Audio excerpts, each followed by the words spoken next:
what a tough first day of after a week of not at work. It's definitely different. Definitely different.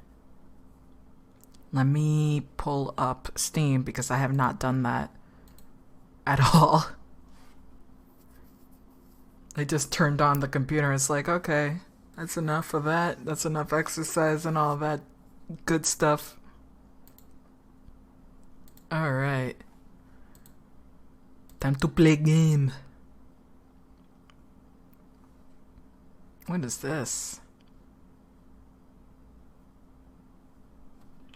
Ow.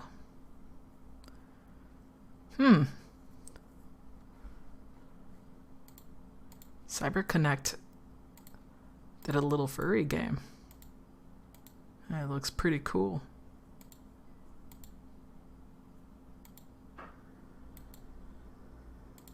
It actually looks pretty good. Ow, ow, ow.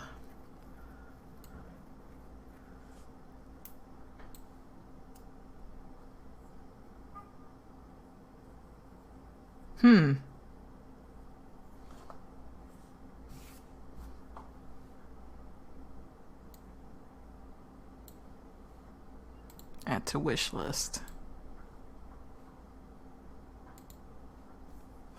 Nice. Alright.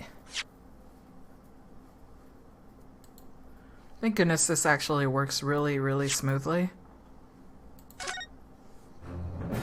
I'm always scared that it will never work right, but it sure has. Hello there. Hello, hello. Let me listen to other music, please. You love the fat cat? Fat cat.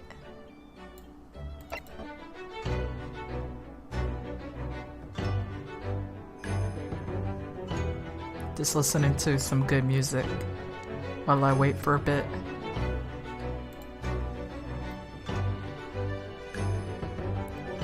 The other cat did not get a crop. I got lazy. I was like, nah. I'm gonna keep it that way.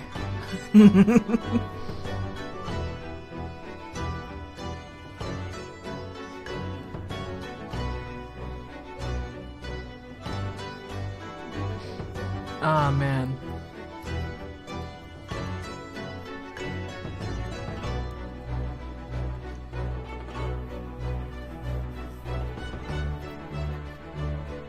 Ah, this is such a nice song.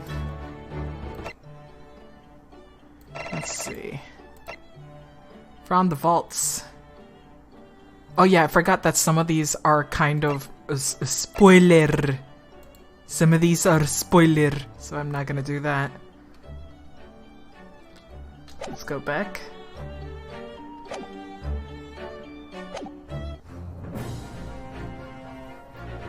Oh man. Can't wait. Tomorrow I'm probably not going to stream.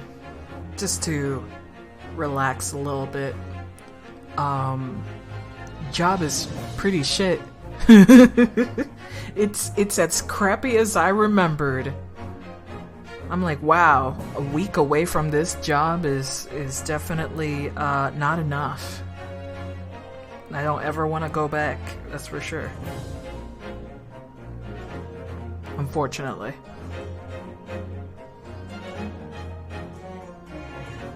Let's see here.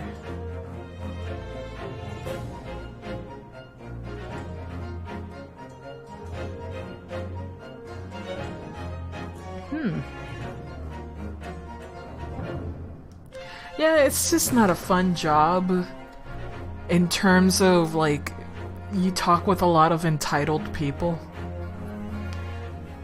And it's like money that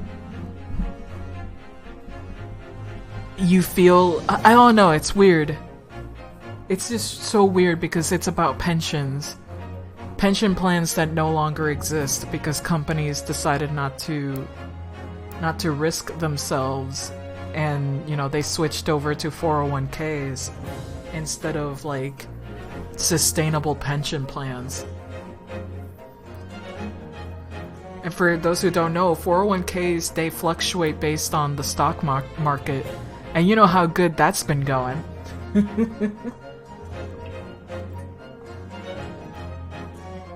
So it's never a safe bet for people who are very poor. It's just not a safe bet. It's a waste of your freaking money. Like, you might as well be saving in your own IRA or something like that. But a lot of these people call in, and they're people from deceased parents who believe that they're owed money. And I'm like, you know, this is not a life insurance, dude. This is a pension plan that your parents or grandparents worked for.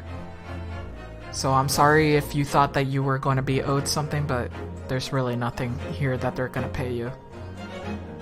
You know, I had to deal with that today. It's not fun. I also got chastised for giving way too much information, and I'm like, I don't give a fuck. Too much information? You mean the information they're gonna get pissed off anyway? Might as well tell them straight up. Though I was criticized at one point. And they were like, no, no, no. Hello, hello. Oh shit. Oh no.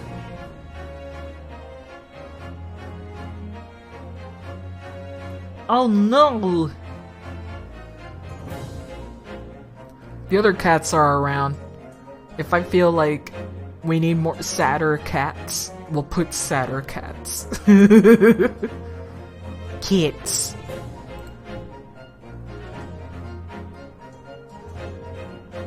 You scream? Oh boy. Are you like the cat on the left? It's how you always feel. I'm a combination of these two cats. When it comes to this game. I'm like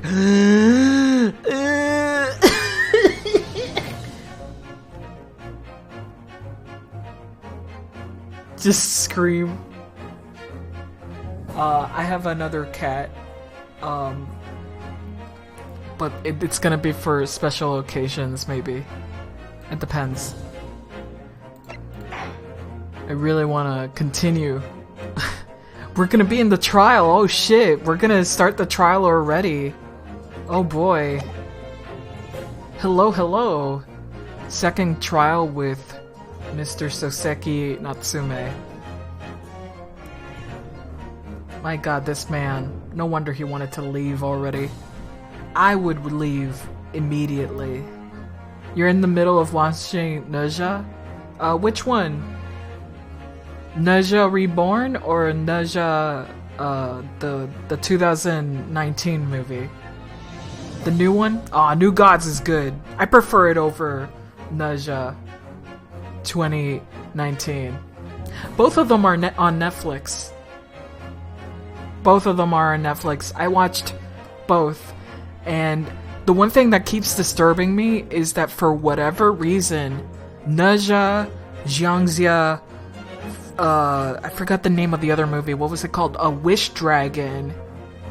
What's the other movie? I'm trying to remember all these other Chinese animations. But for whatever reason, they have a piss drinking joke. Like, I need to knock on China's door and the companies that make these movies, because it's like 20 different companies at the same time. It's really, really overwhelming just how many companies work on these animated films. There's always a piss drinking joke. And I need to talk with China. I just need to go like, ni hao. China, I respect your art craft, your work is really impressive, and I hope you do more, I really do. I hope you explore more animation and open the venue for other artists in your country. That's cool, but can you explain why you have so much piss drinking joke?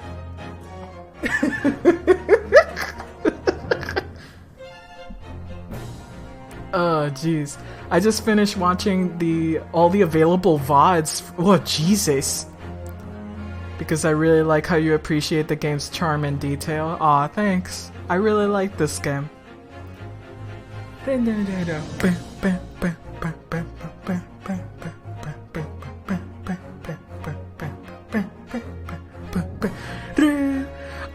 One of the things that still gets me is the case, the first case from McGilded, and how I felt like the game was like, what is this? Wait a minute, blood? There was no blood!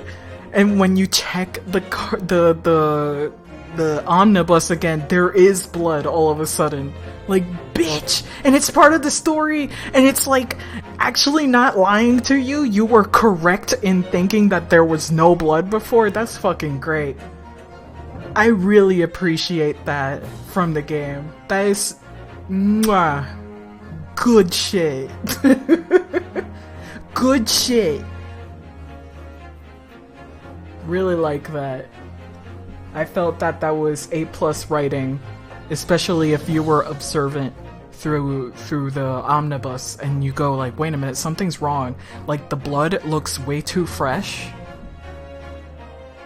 compared to the blood on the seat. Like, there's so many like little details that make you go, oh shit, Mick Gilded is an asshole. Very early on that. Having shenanigans occur in court with the omnibus plus how much this moves around in Great Ace Attorney. The last case is so cool, yeah. Absolutely. Really, really good. Really good case to start with once you arrive in Britain. What a great way to just amp it up. And it's also like right in the middle of the game, which is really surprising. The first case is the tutorial, which is great, with Giselle Brett, because it's actually story relevant.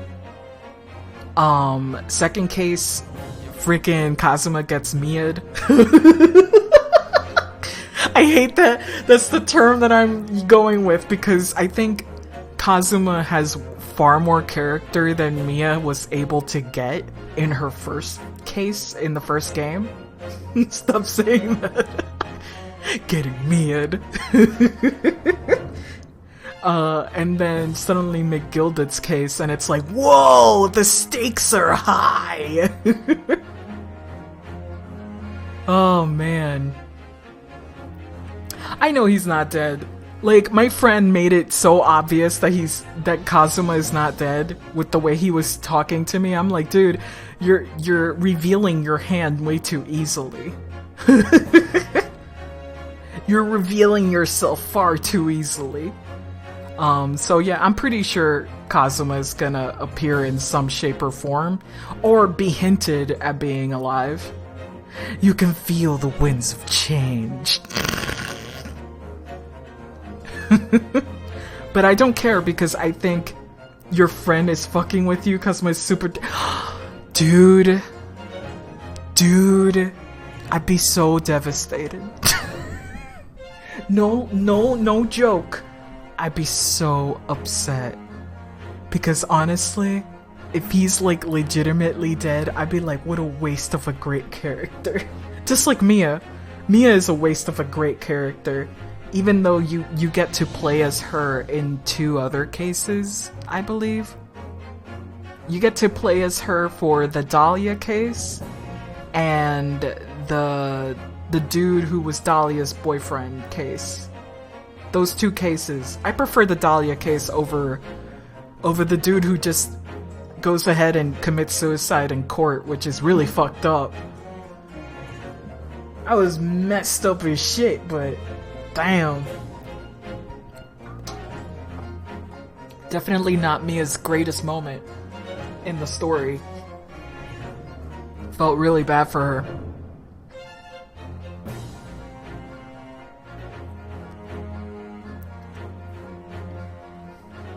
My goodness. Man. I really do keep thinking about what the hell they're gonna do with the mainline series. I really, really wonder. They sort of written themselves into a corner here. Every time I look for like a new plot thread, I'm like, but wait. But wait, what the fuck are we gonna do here? You know? Mia fake ghost attorney. That'd be okay. That'd be cool because you know why? You can use the Meiji era characters to appear in the courtroom. That's not a terrible idea. You think that's stupid. You think you're joking, but that's actually a cool idea.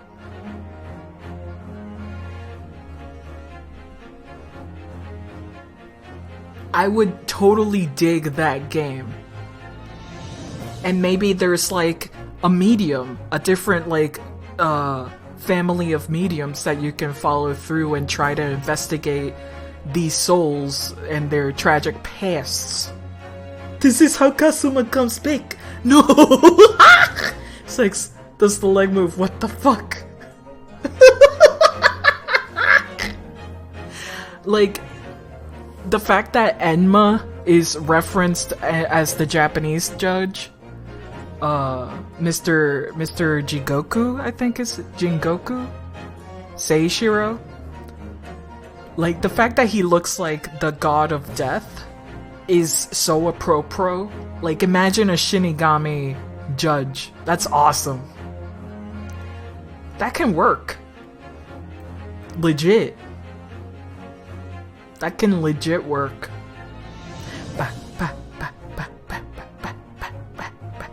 And you can have demons or a different spirit help you out. You're a genius. Ooh. Honestly, that sounds great for a spin-off series. And what if Mia has like spiritual powers back and she still has the Magatama and she can see these souls actually literally being trapped by their secrets? That's a great idea. I can think of a lot of things with that premise. Capcom, hit me up.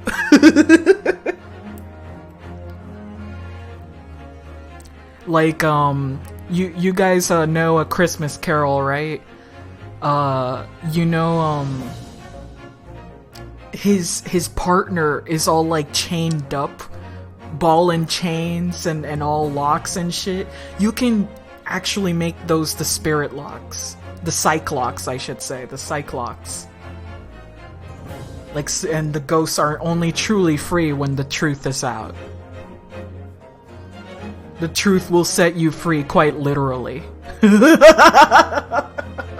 Bitch, I can write a game about that. Easy. Easy peasy lemon squeeze. Hell, you know what you can do? You can still bring Dahlia back.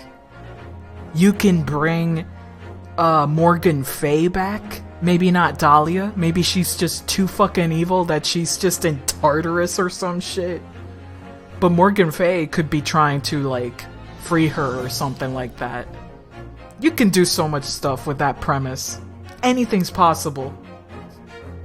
Literally anything's possible.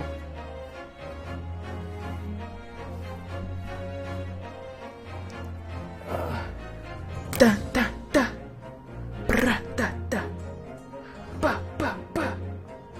Last trial takes place in literal hell. Well, if we're thinking about like Dragon Ball Z kind of afterlife, there's like a few levels of the spirit world. So I guess the lowest section would be quote unquote hell. Even though every single layer is kind of shit. There's always a little trial and tribulation. And I guess you'll have to make amends with what kind of magic system do you want? Do you want, like, is the purpose of the afterlife is to recycle a soul so they can be reborn? And try to do better in their next life? Or is it to just disappear into, like, super heaven or some shit? Demon Ouchie prosecuting evil souls. That's great. Though it wouldn't be Ouchie. I think Gaspin Pain would be a better, more fucking asshole brother to be a demon. He's such an asshole. Gaspin is such a piece of shit. His other brother is so much better in every way. Like, he's more pathetic, but nicer.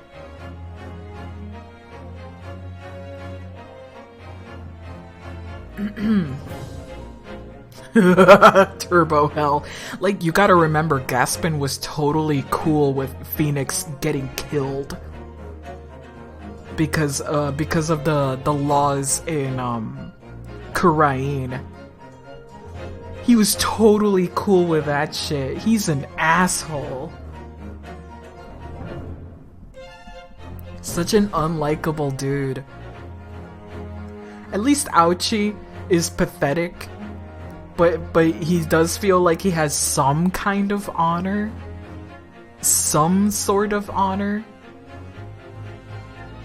It's very funny seeing him being very ultra traditional. Manfred and Gregory duking it out in hell. Oh my god. I need to find out how I can play Investigations 2. Because my pal here really, like, did you know that there's a president assassination attempt? And I'm like, excuse me? I need to play that game. Okay, you've piqued my interest.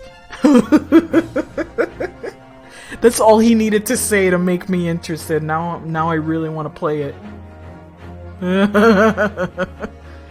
I've only played Investigations 1 and then left me with a very sour aftertaste. I really just... Like I said it before, I'll say it again. The only case I really liked in that game was the prequel case where Edgeworth and Gumshoe meet for the first time, and Kay. You technically meet Kay for the first time in the timeline. And Gumshoe and Kay's relationship was super cute. You get to question the judge, which is awesome. And you have that one girl, I forgot her name, but she's just laughing in front of Edgeworth's face, and I think he deserved that, you know? It's really enjoyable to see that happen. There's a few convoluted things about that case that I didn't like.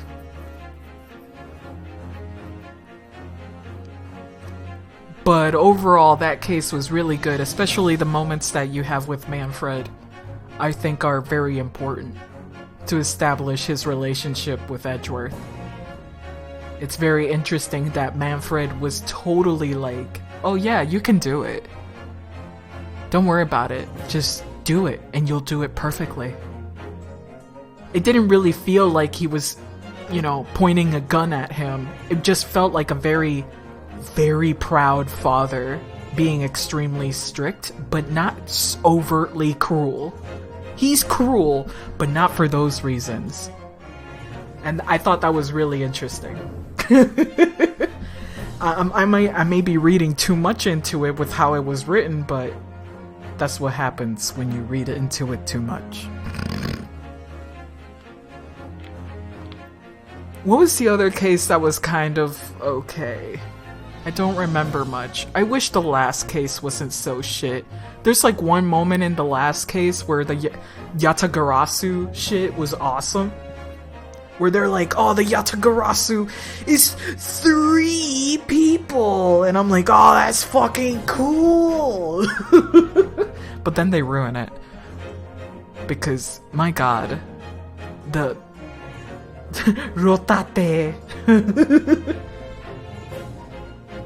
Ah, jeez. Just the whole bad guy in that case was so lame. He just looked lame as fuck. And the actual final boss was so, I don't know. He looked like a Tengu, like a wooden demon. That was kind of cool, but Investigations gave us Detective Bad, and that's the only thing I liked. I really do like Bad. I love Detective Bad. He's you know, he's handsome. He's handsome, I like him. I do like Kay, I just think her design is it's kinda poopy. I'm sorry if you like Kay's design, it's just a mess in my opinion. To me that design is just so busy, and not in the good way. Let me put these papers out of the way. Okay, I think we're ready to continue. It's already been 27 minutes almost. We're gonna continue. What about the corpse? Corpse having under the bridge? What? Corpse having under the bridge? What? I think you maybe missed a word there.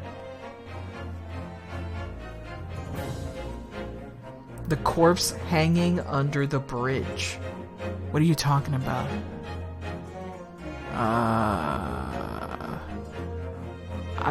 I'm not sure if I remember a case with that. What was that case?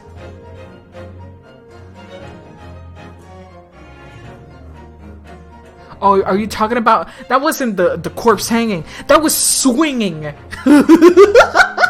Swinging corpse. And that's in Trials and Tribulations. Not the Investigations. Edgeworth Investigations. Fucking... The freaking Maya and Mia's mom getting yeeted to the other side of the bridge was the stupidest shit I've ever seen, and it was hilarious. It was dumb as fuck.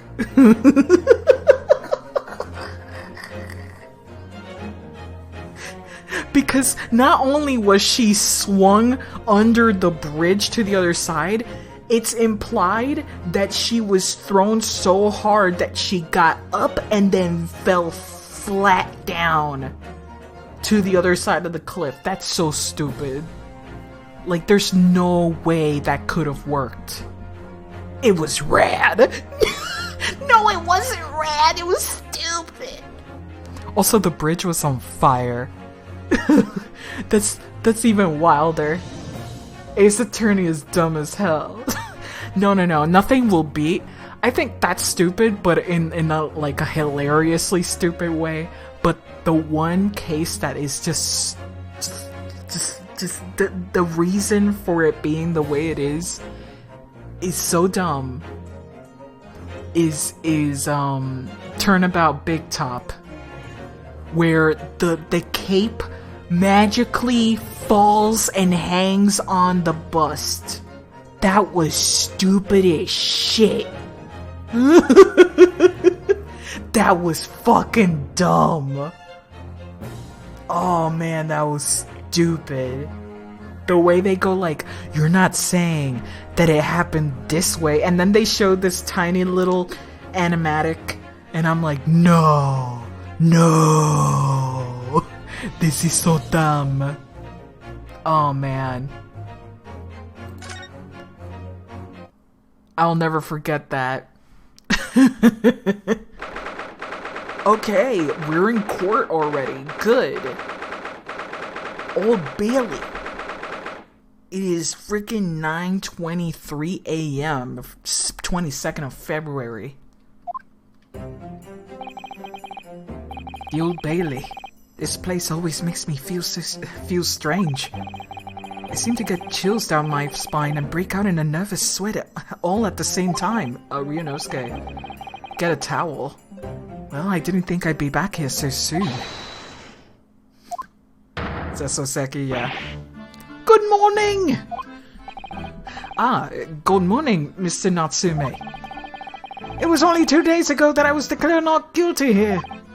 Yes, we somehow managed to prove he didn't stab Miss Green in the back. That's your anxiety. But now this! Another morning, another murder!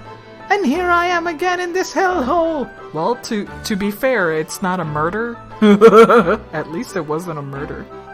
Twice it wasn't a murder. Both of them alive.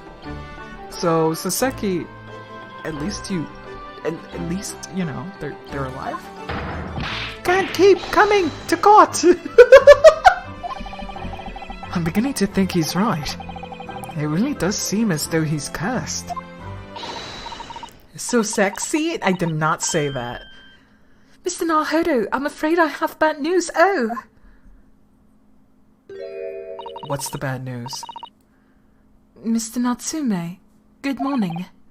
Yes, morning. So, here we go again. Yes, again. The way he's shaking their head. What's the bad news, Susato? Judicial Assistant Miss Mikotoba Esquires! What's the bad news? Oh dear.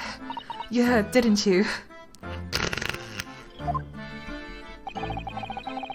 If you come in shouting on top of your voice, people can't help but hearing what you say! Oh, I'm sorry.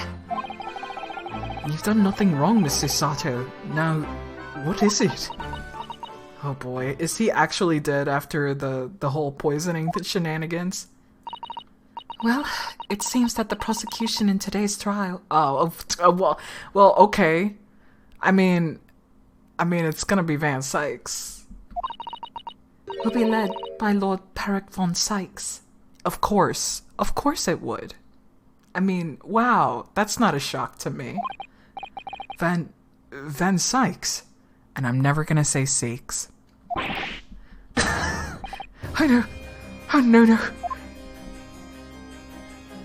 Well, at least they explained by the end of the last game that Lord Van Sykes is literally seeking out Ryunosuke. He's like, he's Japanese. I'll be in court. He's like, a Nipponese. I'll be in court. He's like, a Japanese lawyer. That's interesting. I have a vendetta against possibly another Japanese lawyer. Possibly. The so-called Reaper of the Bailey. The most legendary prosecutor in the land. In the trial 2 days ago, he pursued Soseki-san and I relentlessly. Ooh, notices your nationality. Yeah, he came out of retirement just to fucking beat up a Japanese dude. Just a 23-year-old dude. Of course, by the skin of our teeth. We managed to pull through, but still. Perhaps Mr. Natsume's acquittal in the last trial wasn't the end of the matter, after all. Yes, I know what you're thinking. The legend of the Reaper that says, nothing can save a person in the dark when the Lord Van Sykes is the prosecutor. When Lord... I said the Lord like it's God. Oh no. That even if a person is not guilty, the accused will meet a mysterious end, one way or another. Sykes is like, I didn't get to put Soseki in jail last time, now's my chance. Oh no. And we've experienced it firsthand. A man we successfully defended met the most terrifying end after his acquittal, right here in the Old Bailey. Can we get this dude a Xanax? He really does need one. The poor dude has big anxiety. And do I have to put up with those ice-cold eyes boring into my soul again? No, it did not. Xanax did not exist at this time. Opium sure did. And boy, oh boy. Ye old Sherlock brand cynics. Cursed by evil spirits, and now the Vile Reaper. Pair of petrifying perils, potentially. Well, if it's potentially, at least you appear to have hope, Mr. Natsume. Locum student Mr. Nahoda Esquire. Yes? I'm innocent! You have to believe in me! You, more than anyone now. Don't worry. I'll be your steadfast ally every step of the way in this battle, I promise. And this promises to be a hard battle, I fear. Cry cat mode. Just let him sleep on the couch. Put a weighted blanket on him. Wrap him like a burrito. I wonder if he has hypertension. He seems really stressed all the time. He was a really twitchy man. Like, according to biographies, he was a very eccentrically twitchy person.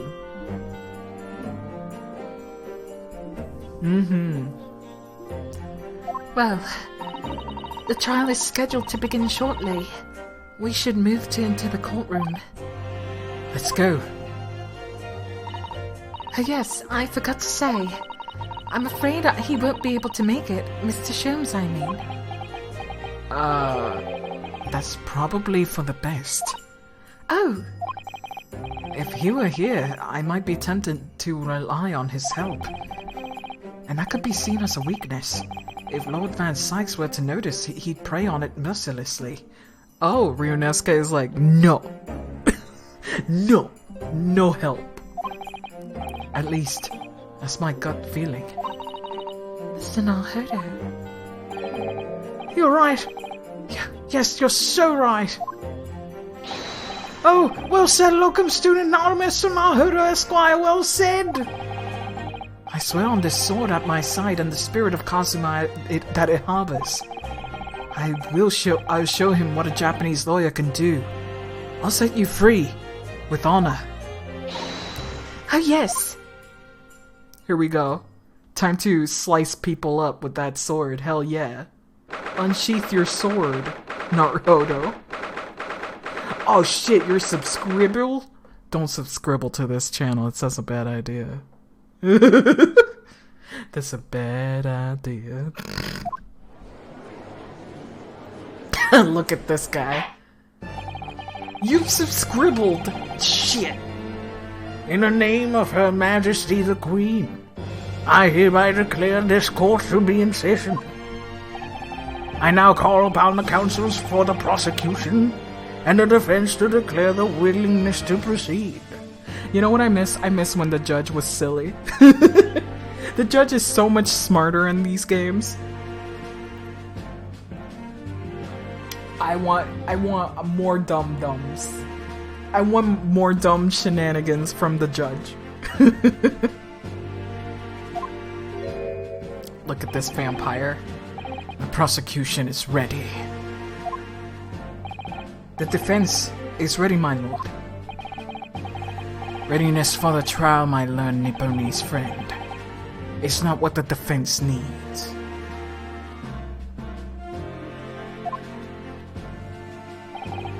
What you need is readiness for your inevitable defeat. Oh, Van Sykes, you bitch! Yeah, that's right, ignore him. It's not just my imagination. It's really there. Lord Van Sykes has such an animosity towards us Japanese for some reason. Okay, I'm glad that they're pointing this out already. Okay, because on the last game, it felt like Ryunosuke was completely immune to the microaggressions that was going on. Okay. I'm glad that Ryunosuke is calling it out in his mind finally. It was some time ago now that he first became known as the Reaper of the Bailey, I believe. These past few years, he hasn't appeared in court at all. And now he's back in the courtroom, though for some reason, only when I'm defending. Okay, alright. They're continuing this plot thread here, which is strange as shit, but okay, I'll deal with that. This Reaper with his curious disdain for us Japanese is a prosecutor shrouded in mystery.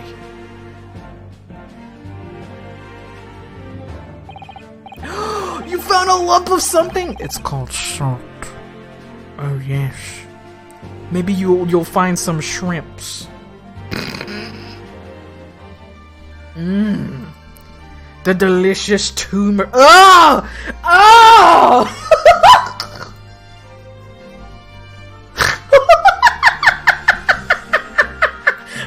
What the fuck is that?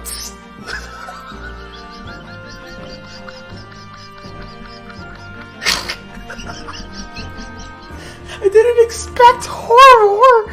That's me! Put me down! What the fuck is this? Oh my god! The grease growth!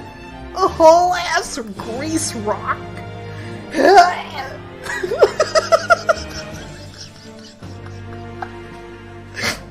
My reaction to this was so visceral! Oh man, so violent!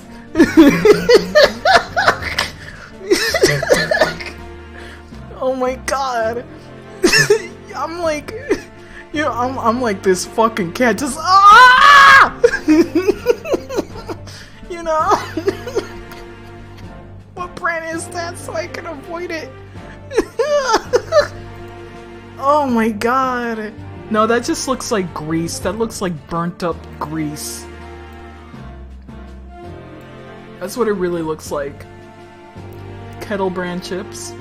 Yeah, it just looks like a lot of fucking accumulated grease. Mm-hmm. Oh man. That is not very appetizing though. Not appetizing at all. Jesus Christ. Oh my goodness. Funny though. Very funny though. Oh my goodness. Violence. Throw out the Chaves Shame too because the Honey Dijon ones are like S tier good. Oh man.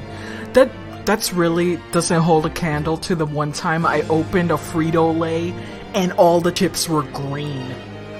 And I was so fucking upset, dude, because I just put my hand in there, not even looking at it, and I put it into my lips, and I was like, it was like in high school. St. Patrick's Day, no, it was mold. I'm pretty sure it was just mold. Like somehow it got moldy as shit. And it was just pinnacle of disgust was across my face that day. I never felt so upset over spending $1 in my life. A little mob never hurt anybody. Maybe not you, but I'd rather not take the chance. Alright. Little mob. Still, this isn't the time to be pondering that. I have to concentrate on Saseki-san's trial. Furthermore, I will now call upon the 6 ladies and gentlemen of the jury. Big sad. Aw man, $3 chips. That's like... That's like fucking a Wendy's Nuggies. I could have had 5 Nuggies. Aw, damn. You have been chosen at random to represent the will of the people in this trial. Are you ready to fulfill your duty? Again, you? I'm starting to think that maybe this London is a farce. I think this London is a farce. Also, the budget. I know this is just the constraints from the budget. They can't just keep making more and more characters for the jury. Absolutely. I had a feeling this Larkin wasn't innocent before. Wait a minute, it's the same jurors from the last trial with Soseki. I must say, I feel especially ruthless on days when my hat refuses to sit straight. Oh, well, I rather like how you're wearing your hat. I think the ruthless look is very fetching, actually. Ooh! Hello, madam. Are you here often? I mean, probably not. Hi, how you doing? A babe. Look at this Betty Boop looking pretty letter. Wow, wow, wow. Wow, wow, wow. Foxy Heart. Birds in the biz. Wah wah wee wah. I need to be somewhere at 10 o'clock. I have very important meeting. Let's make this quick. And it's you again, big muscle man. Couldn't agree more. I need to... He looks like a New Yorker to me. Every time I look at this guy, I'm like, are you from Brooklyn, maybe? Or from New York? Maybe both. He looks like he has good family. Who's this? He was in the previous trial. So is the older man over there. Let's go. New Yorker again. I need to have 5 bob tonight, or the missus will go through the roof. Oh, may the Lord show us all the light here, and his flock to a righteous verdict. Oh. Why are you religious all of a sudden? Why are you so religious? That's weird. The British jury system is so very different from our own, isn't it? Juror number 6 is a born-again Christian. Born-again Christian, baby. Fucking dipped his freaking whole ass roly-poly body in that water.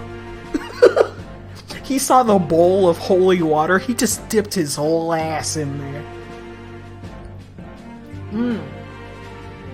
Gotta get that baptism real good. Get it in every crevasse. Maid wife replaced Betty Boop wife now. Oh man, same jury, now with hothead woman and religion. Yes. Baptize this boosie, no! But yes. Jesus, take the wheel. Old man is the surgeon, by the way. Yes, I remember that. I remember that from the last case. From the last case of the first game. I remember. You said it, I just summarized. But I didn't say it in those words. I just said crevasse. I didn't say boosie. It's quite extraordinary to think that the power of the judgment is in the hands of 6 members of the public, and that the judge can only pass sentence when all jurors are in agreement about the defendant's guilt. 6 citizens of London, chosen at random, which is highly unlikely, because I've seen these people before, or at least, that's the idea. The prosecution would like to draw attention to the fact that the accused was on trial here but 2 days ago. So? Just because, anyway, this is American law, and it's really bullshit if you didn't know, but you can't be accused twice for the same shit in the middle of these days. You can't. You just can't. You can't be accused twice. Especially if you're a cop. Ew. Because, it's really fucked. To be fair, this isn't the same shit. Yeah, I know. So I'm just like, man, this is really unfair to Soseki, though. It really sucks.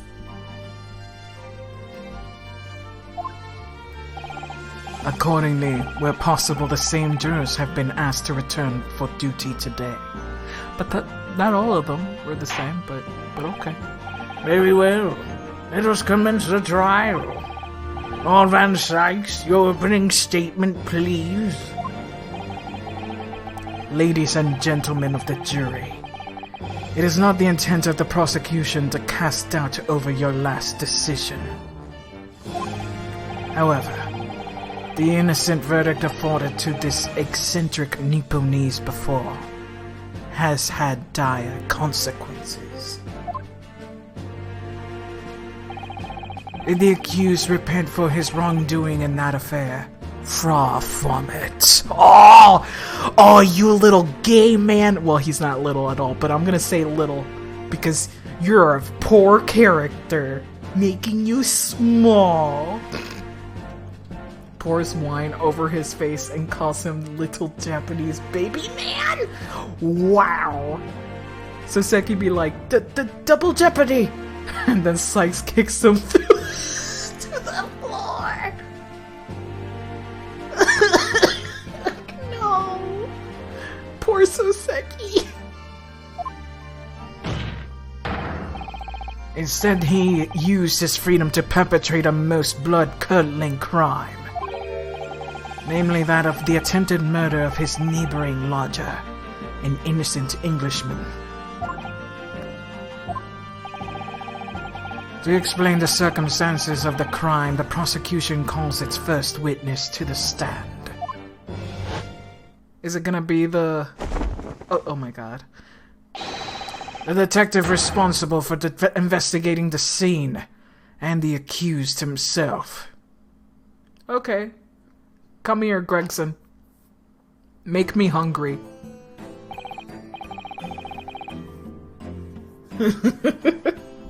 Strip.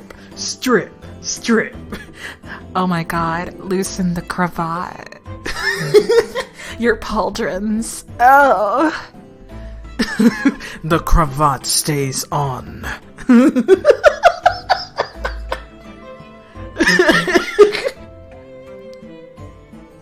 Oh my god. Great. Fantastic. Witnesses, your names and occupations, please. Yes, sir. Tobias Gregson, Detective Inspector of Scotland Yard's Homicide Division. Soseki?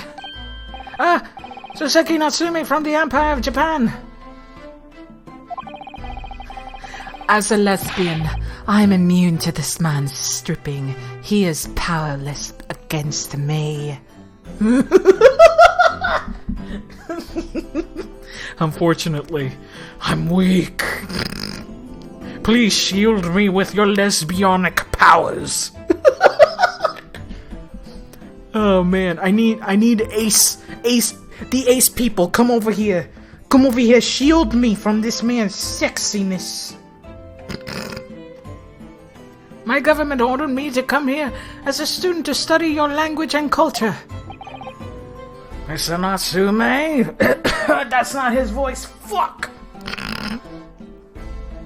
I will it's like a 3 times effective in Pokemon. You don't even need to crit me. Just use an ability like this and I'm dead. It's surefire death. What is his voice? I don't remember. I don't remember. Oh, there it is. Mr. Natsume? Yes, my lord, sir. I am quite sure that I'm not mistaken. And you swore an oath never to set foot in my courtroom again. Shit. He did say that. I remember as if it were only yesterday. Because it was yesterday. Almost. The day before, in fact, my lord. But close enough. It was almost yesterday. Believe me, this is the last place I want to be. Inspector, let's hear from you first. Explain the case for the court. Right you are, sir. The incident occurred in the Garrett household where the defendant has lodgings. In the ground floor room of the victim, Mr. William Shamspeare. The defendant, was already admitted to visiting the victim on the night in question. Mr. Shamspeare collapsed on the room as a result of poisoning by Strychnine?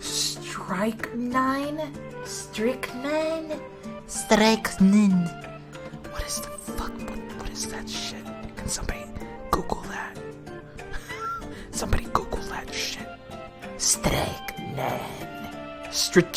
Strychnine.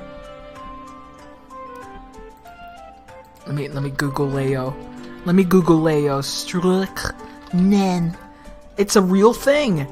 A white, odorless, bitter crystalline powder that can be taken by mouth, inhaled, breathed in, or mixed in a solution given in intravenously injected directly to a vein is a strong poison. Real poison. Strychnine? Ah, strychnine. Fuck. Oh my goodness. Strychnine. Oh, cool. Let's see. It causes poison and results in muscular convulsions and eventually death through asphyxia. Oof. That's not great. That's really not great. Oh boy. So it's like a seizure plus you stop breathing. Oof. Oh shit, it makes you get crunk. No! This not good. This not good. Don't do it. Oh man, I wonder if it was ever mentioned in any of Shakespeare's works. That might be a spoiler though. Don't you think? Maybe a big spoiler. Look like you're convulsing and forget to breathe. Crunk status peak.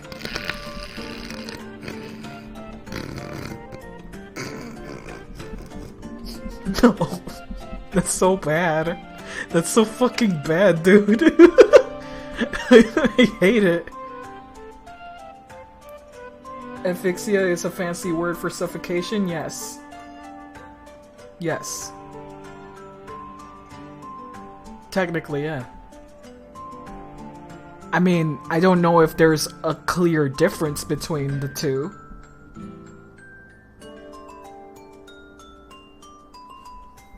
Ow. Okay. Alrighty then. Let me click out of Googleo. Alright. It was found in the following morning, when the landlord, suspecting something was wrong, broke down the door. This means I presume that the door of the victim's room was locked at the time of the incident. Correct, my lord. It was locked from the inside, making entry to or exit from the room impossible. Although the victim, Mr. Shamspeare, lives to tell the tale, he very nearly didn't. The man was halfway to heaven when we first found him. He does that a lot, doesn't he? This judge does a whole lot of I'm gonna change it to Marge, like Homie.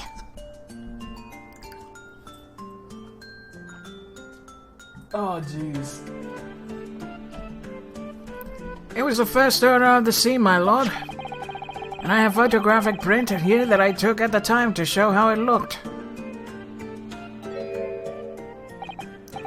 Huh. I didn't notice that puddle over there before. Was that even there before? There's a puddle right there. Interesting. And the other half of the bar isn't on the floor, but I don't know. Very interesting. Yes, a chilling scene indeed. Indeed. The man looks very much deceased. That's right, everyone present believed that's exactly what he was. Hidden behind the table leg? I guess. Maybe. Very well. I shall accept this photographic print as evidence for the court. Can't do the judge voice when I'm switching around all these. Now then, Mr. Natsume. Yes! As a defendant, you have anything to say at this juncture? They're haunted. Haunted by evil spirits. Good gracious! What's haunted? Are you serious? Judge, are you serious? Are you actually asking what the hell is haunted? Or are you asking what is haunted? Or are you asking what is the haunted? If you catch my drift. My lodgings! There's been a whole series of strange happenings in my lodgings. Okay. He's asking what is haunted. Okay. Good! Because I would have been like, wow, I spoke too soon. Maybe the judge is kind of himbo. What is a haunted? A tenant before me died in mysterious circumstances. A woman was stabbed by no one in the street outside. My neighbor was poisoned. And me? What about me? I've nearly been killed countless times. Killed, Mr. Natsume? How? Even on that fateful night, it happened. When I returned from Mr. Shamspeare's room, I lit my gas stove and climbed into bed, but before long, the stove went out and somebody tried to kill me. Oh, jeez. You must always extinguish all fires before retreating to the night, Mr. Natsume. But it is so cold, and my runny nose would freeze. The point is, I didn't poison my neighbor. Oh, why am I being accused of this? Why is my existence so cursed? Thank you, witness. I believe I have a reasonably clear picture of events. If I could raise one more point, my lord. One more conclusive point. Oh, shit. Okay, what is it? Conclusive? Go on. Fortunately, the victim, Mr. Shamspeare, has regained consciousness after his ordeal. Oh, that he was... And he has named the true culprit. Fuck. The poison consumed by the victim was administered in the cup of tea that he drank on the night in question. Tea, my lord, that was brought to the victim's room by the accused. The accused? Good grief! Order! Order! Yes, that's the crux of this whole case. If Saseki-san is innocent, then why? Why has the victim accused him? Well, Mr. Natsume, what do you have to say to this accusation? Also, holy shit, what's going on over there? Someone's running down the hall. Did you guys even hear that? That was super loud. My goodness. That evening, yes, I did take some freshly brewed tea with me when I visited Mr. Shamspeare's room as a gift. The public water pump outside always freezes at night, so I thought I bought a bottled water especially to make it. And this is the result. Never will I touch tea again, never. The public pump was frozen, you say? That's not information we've heard before. That will do, thank you. Now, according to our laws, the defense must have the opportunity to cross-examine the witnesses at least once. Therefore, I call upon the witnesses now for formal testimony. In presume the prosecution has no objection. None whatsoever, my lord. Good.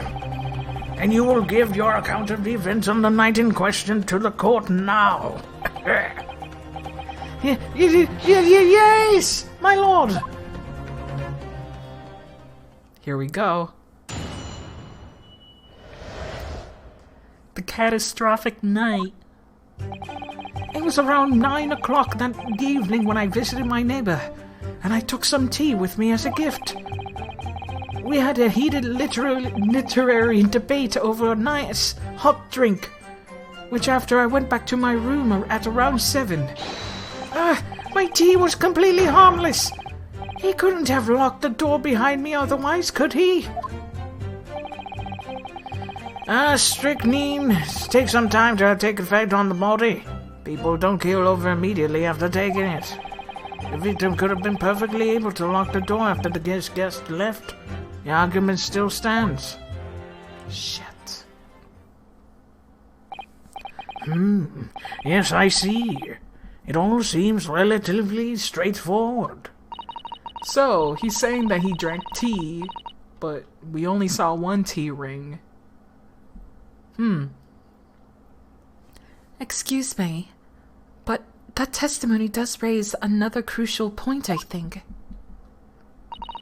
Mr. Natsume claims his tea to have been harmless. Presumably, though, the teacups have been examined for traces of poison, haven't they? Why didn't I think of that? Why didn't you think of that? Well, as it happens, no. We haven't been able to. Then how do you know about the poison? How do you know about the poison? Didn't y'all steal the fucking cups? Don't worry about it. Don't worry about it, Noka. Don't worry about it. Did I hear you correctly, Inspector? Scotland Yard has failed to examine the suspect's substance? How do you know about the poison? Poison. How could you have overlooked something so important? Isn't that the first thing you should have done? And how do you know what type of poison it is? My learned Nipponese friend is falsely incensed. The inspector said Scotland Yard was unable to examine the tea, not that it was overlooked. Unable? Why? It's simple enough, there was none left. Not a drop. Oh. That actually makes sense. I hate that it makes sense. But what about the bottle? You know what? Yeah. Yeah, it makes sense. Someone must have been very thirsty indeed. With current scientific techniques, it's not possible to test for poison under such circumstances. We only need a drop, but that one drop does actually have to exist, funnily enough.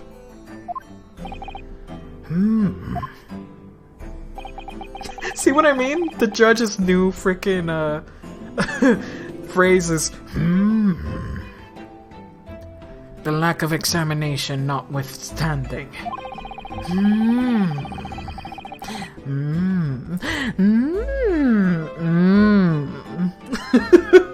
How many can we put in there? As I looked it up, the poison mentioned is real. That's what we did. Cocoa bean. Yes.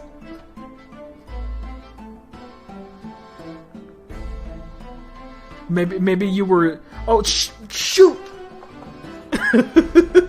Cocoa Bean, maybe you weren't here, but yeah, we confirmed that. Strike ninbus. It appears nothing other than the tea passed the victim's lips on the night in question. Oh, you're actually playing the final case? Cool. I see. Thank you, the matter is clear. Cast your eyes over the jury, my learned friend. What? You can see it in their faces, I'm sure, the recognition of the accused's guilt. Your client's fate is all but sealed. They look pretty neutral to me. In mere moments from now, you will lose, and your compatriot will be damned for all eternity. He's right. I can feel those 6 jurors looking daggers at me. No, please. Omae wa mou shindeiru. Ben Sykes, look upon the faces of the jurors. Yeah, juror number 6 is woo. The fate is sealed. He will go to hell. And the juror number 6 is just this cute little old man. Yeah. Vicious. Oh, man. But I can't let them beat me down. I won't. Counsel for the defense, proceed with your cross-examination. Yes, my lord. Here we go. Big press. You know we got a big press. It was around 9 o'clock that evening when I visited the neighbor. Hold it! Were you and your neighbors good friends then? Oh, no! We weren't friends, not at all! Rivals! Never, ever! A simple no would have sufficed. Then, why did you decide to pay him a visit? Mr. Shamsir fancies himself as having great literary knowledge. As a fellow scholar of English literature, we find much to talk about together. Come now. No Nipponese would understand the fight. Wow! Van Sykes, you piece of shit. Wow. Wow. Wowie zowie! Wowie zowie, the racism is pouring out of this man. Just pouring. Just the slime of the racism. Maximum racism.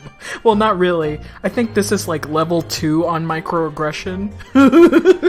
Level 1 is like, can I touch your hair kind of level, you know? Or you have such dark eyes.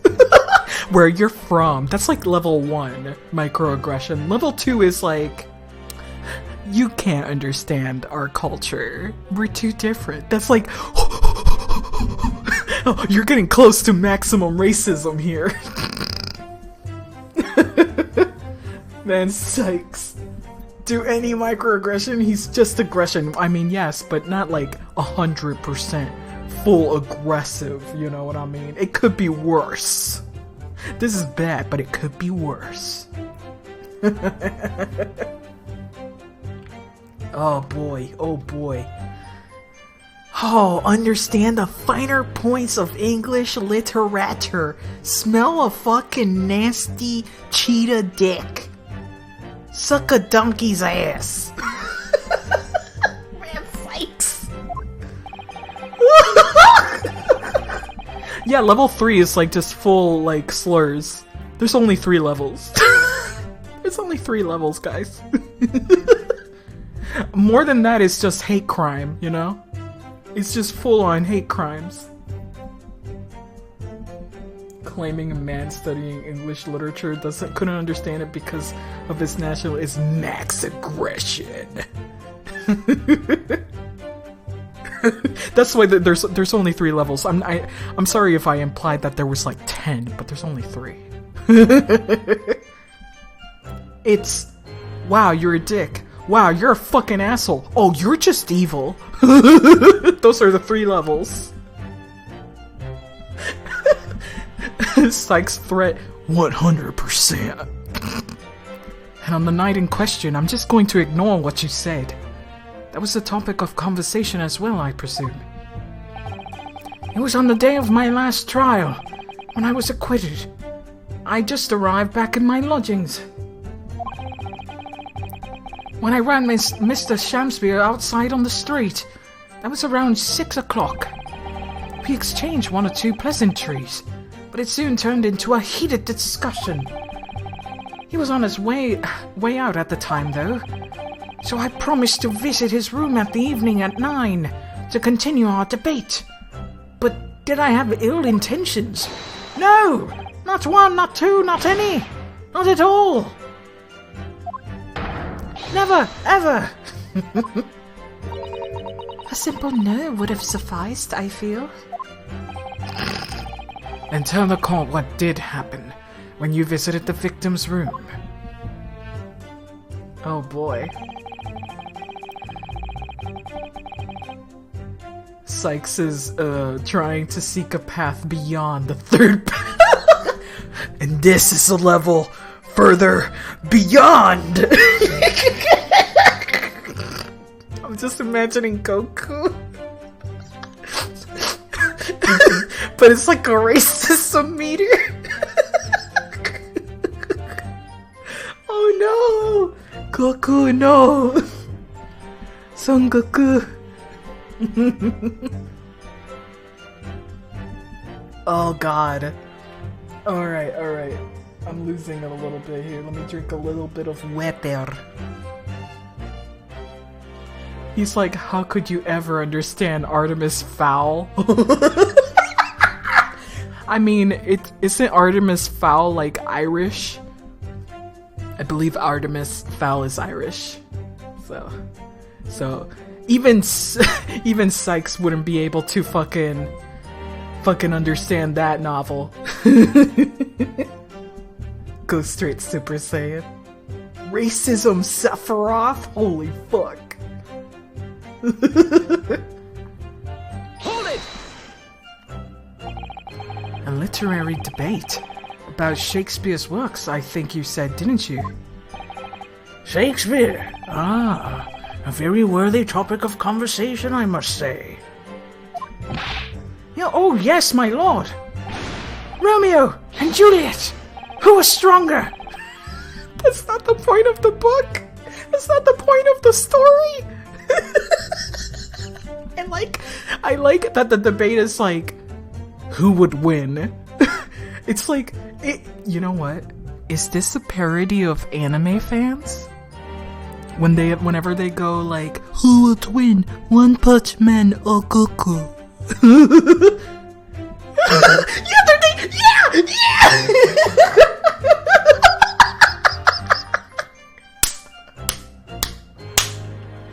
I think that's exactly what they're parodying here. That's exactly it. Oh my god. Oh, this is great. I want to see a fucking fighting game, and it's just Shakespeare fucking characters. That's it. Lady Macbeth versus Othello.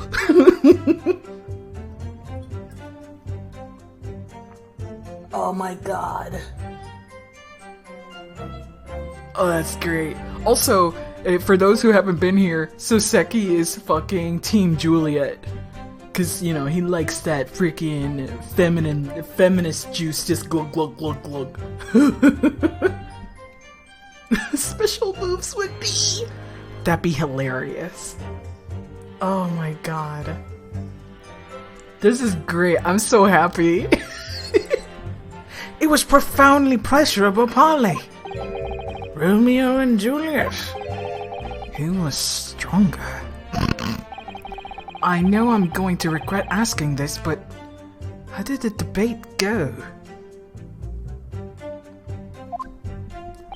Well, we both agreed that we would much reach a conclusion more quickly with a reenactment. Oh my god. So we battled it out, in a Greco-Roman style, naturally. Oh my god.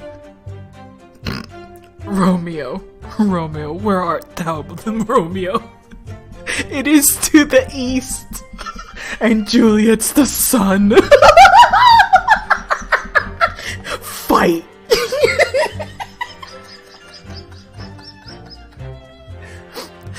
Can't escape crossing fate. No,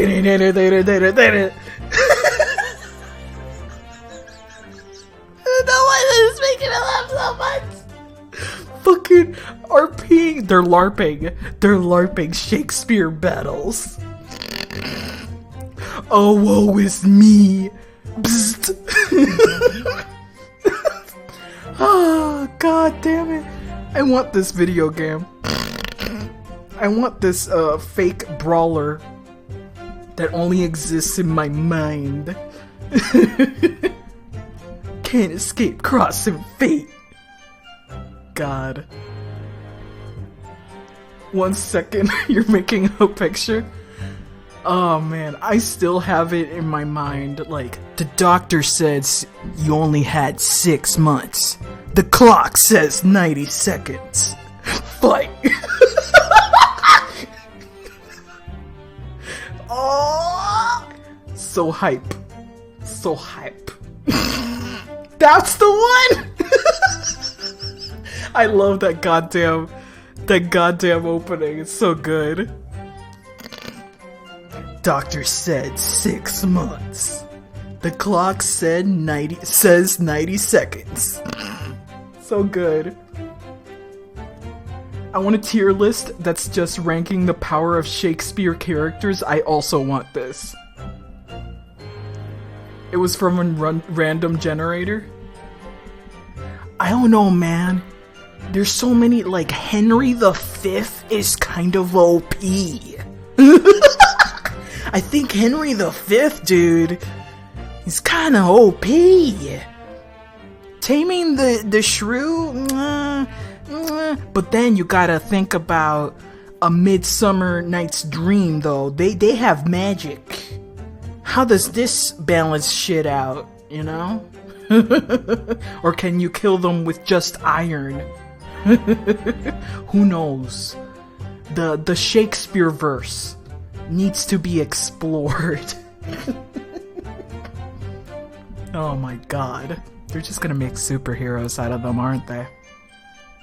I think a fucking producer at Disney just had his dick rock hard by the idea and is right now pitching it to Disney. It's like, hey, psst, we own Marvel, we own Disney. This is public domain. Let's make them superheroes. Let's do it. I'm gonna be so angry. Must be Nerve Queen Titania. Yeah. Yeah, absolutely. Oh my goodness. Hamlet is good, but I'm not sure, man. Hamlet himself is kind of a dumbass. But that's my opinion on the story.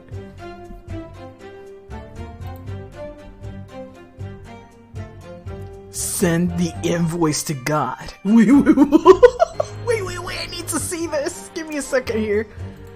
It's Sunday, my dudes. Send the invoice to God. Round 1. Let's get on it, cunts. No, I think this is kind of bad. I think I should just stick with fight.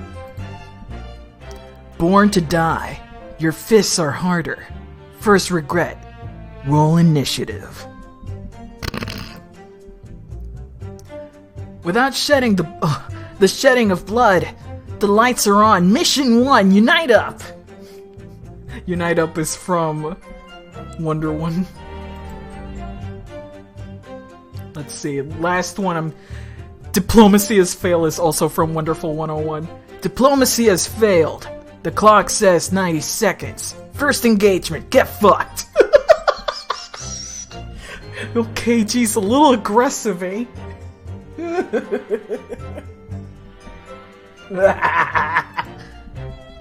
Wait. Omens appear to us. Now pay the mechanic. First regret. Let's get the money. Beautiful. Yes, this is an Arc System Works pre-battle template. Yeah. Wow, my dick is hard. What? Mr. Shamsphere had all sorts of costumes for his room for such a Wait, who was Juliet in this? I think Soseki was dressed as Juliet. room for just such a contest. No such thing as too much sauce. There is no remission of sin. First receipt struggle. So, when you say reenactment, you mean you were actually in costume? He was Romeo, I was Juliet. And after a vigorous, wild tussle... Oh my god. I knew it. I, as Juliet, came out on top. Our victory I'll cherish forever. Oh my god. I dare not imagine the terrible scene of carnage. The fact remains that it was you who prepared the tea and took it to the victim. Correct. I boiled the water in my room and I took the pot to take with me. And I heard that he was too poor to have tea himself, you see. It's true, there was no sign of tea leaves in the man's room. I wanted to do something nice. To be friendly. So why is everyone looking at me with such suspicion? My tea was harmless, of course it was. And you have any basis for that statement, witness?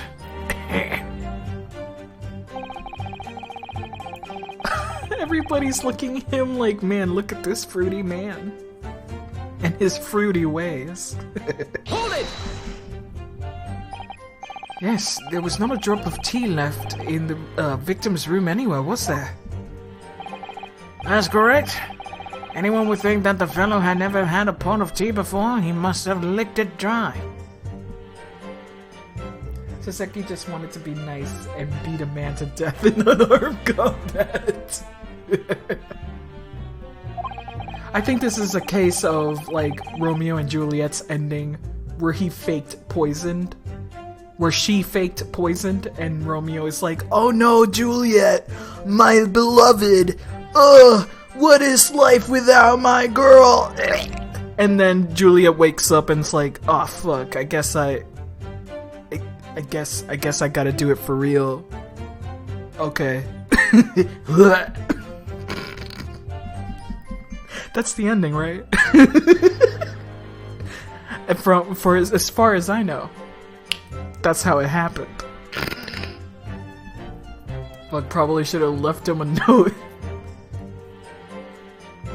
Oh, jeez. Which is a pity because one drop is all we would have needed to analyze it for poison.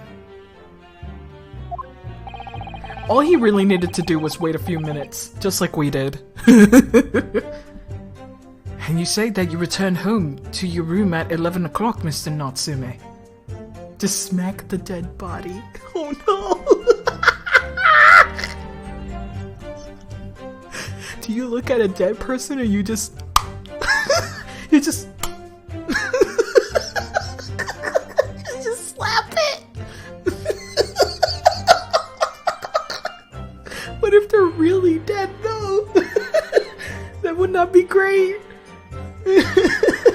If they react, they probably are alive. I don't know, man. Some people stay asleep through punches. And from falling off bed, even. I woken up on the floor once. Like one time I just woke up on the floor and I was so confused. How did I get here? How the fuck did I get here? And like you see my bed mattress like sliding onto the side and I'm like, what the fuck? Bringo Burr. Oh man. And when you say you return home to your room at 11 o'clock, Mr. Natsume. Yes, definitely. By heaven and earth, I swear it. The landlord was able to verify that, as it seems. He confirmed that the defendant went back to his room at 11 at night. That night. Oh my god. I don't know, can people sleep through a non-life-threatening stab? Like with a pin or something? Yes. They absolutely can. As terrifying as that is. If you're a very deep sleeper, you can. Why do humans suck? Like the best way to wake someone up is to have them fall. Really. That feeling of falling wakes you the fuck up, mostly, but you know, there are people that sleep through earthquakes. So, you know. Did you know? 9 out of 10 people are stabbed in their sleep. That's very comforting. Thank you.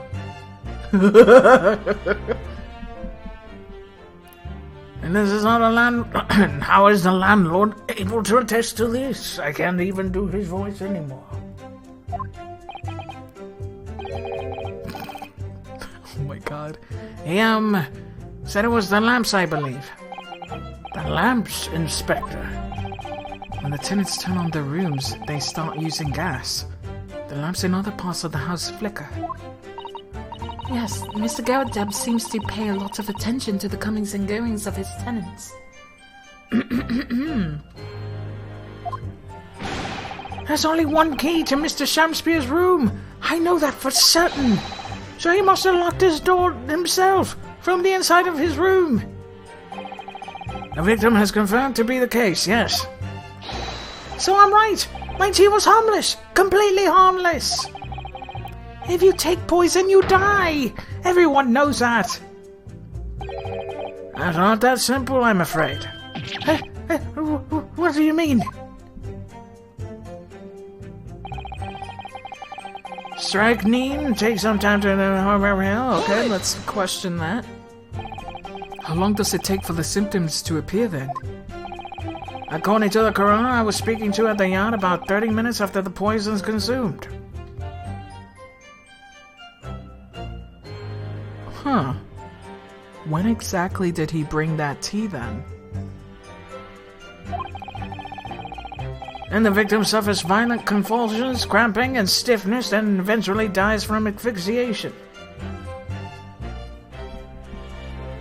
Yeah, that's a very nasty way to die, that's for sure.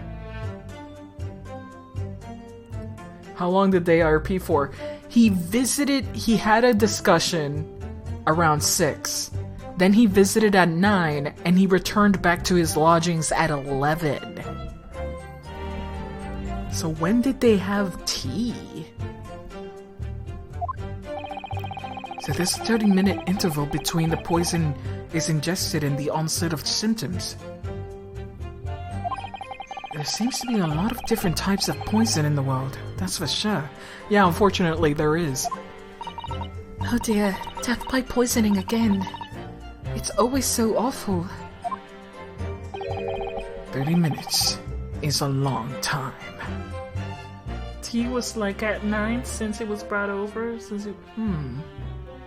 But he was found that way holding tea though.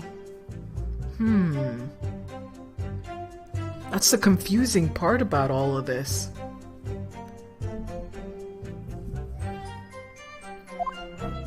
I think it was after the debate. He's just dramatic. Certainly long enough for the victim to have locked the door behind and the accused after he left. You can't deny that. And it further degrades Saseki-san's alibi. I have the medical report from the doctor who examined the victim here, my lord. And it spells it out, really. The accused is only the only person who could have done it. Very well. The court will add this report to the court record as evidence. I cannot do Judge's voice at all. Oh yes, I see it here. Delayed onset of symptoms. Great. You just noticed the new cats? There's another new cat, but I'll save them for later. Let me read this right now. Victim, William Shakespeare, 31 years old. Cause of coma, ingestion of small quantity of strychnine. Toxic effects present at 30 minutes after ingestion. High likelihood of the substance having been mixed with the tea the victim was drinking, but no sample could be obtained for testing. Investigating conclusions: the poison incident occurred around 1 a.m. Huh.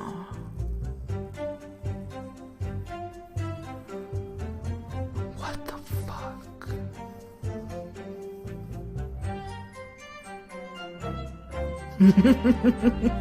It might take a little longer than that. What if the cups had some sort of poisonous paint on it? Poisonous paint. Lead paint. Delicious lead. Let's see. Assessed from the victim's pocket watch, it appears to have broken when the man collapsed after a delayed onset of symptoms. No container for the poison was found at the scene. Interesting. So, how much you want to bet that the container is this? Wait a minute. What the f... Does that look different to you? I thought this was like browner. Is my memory shoddy? Shoddy. I thought this was like a lot darker before. Like brownish. Let's click on it. Yeah, like brownish, you know? Oh. What is Mr. Narhodo? This bar of soap. When we first found it, I could have sworn. Okay! Okay! They're doing the same thing as the other case. Like the McGilded case. It's the same thing. Holy shit, okay! We're not crazy! This bar of soap, when I first found it, I could have sworn. There was some sort of round disc in the depression. Just a reddish one. Yes, you're right. I remember it too. But now the depression is completely empty. Where could the disc have gone? Interesting.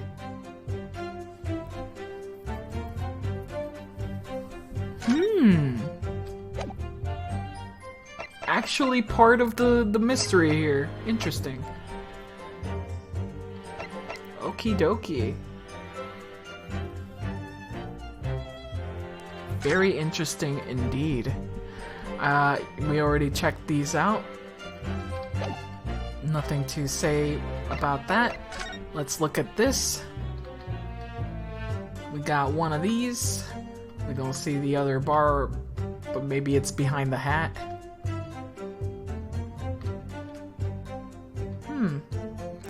But this is a mysterious little puddle over here. Do you think he pees right there? I'm so sorry. Why did I mention that? I regret this. Forget what I said, please. Forget what I said. I don't deserve pee-pee spot. Oh, to be completely destitute. Haha, piss boy pisses on the piss corner. Oh man. Great. Let's see. Lock the door after it gets left. The argument still stands. Let's see. Hold it! The argument still stands, you say?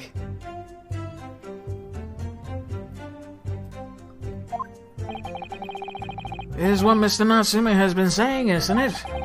A pair of them drank tea together last night, so if there was poison in it, The victim wouldn't have been able to lock the door after the accused left later on.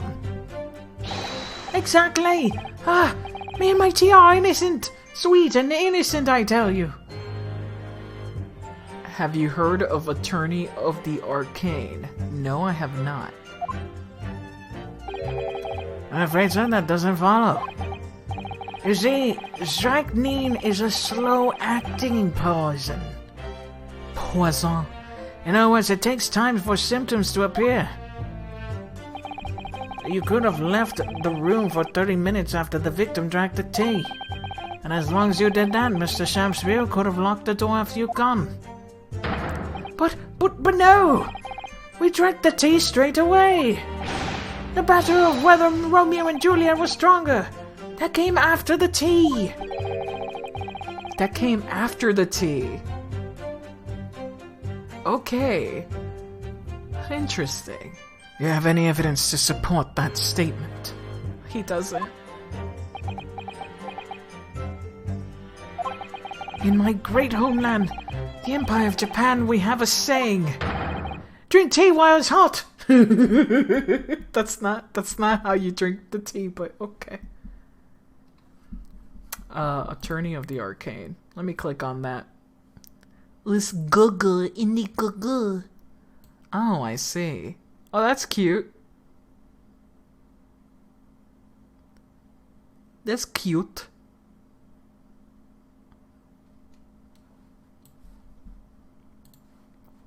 I'll keep it in mind.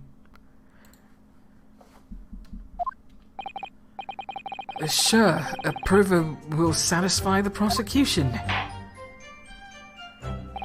I'm afraid there's no conclusive proof to support the defendant's assertion.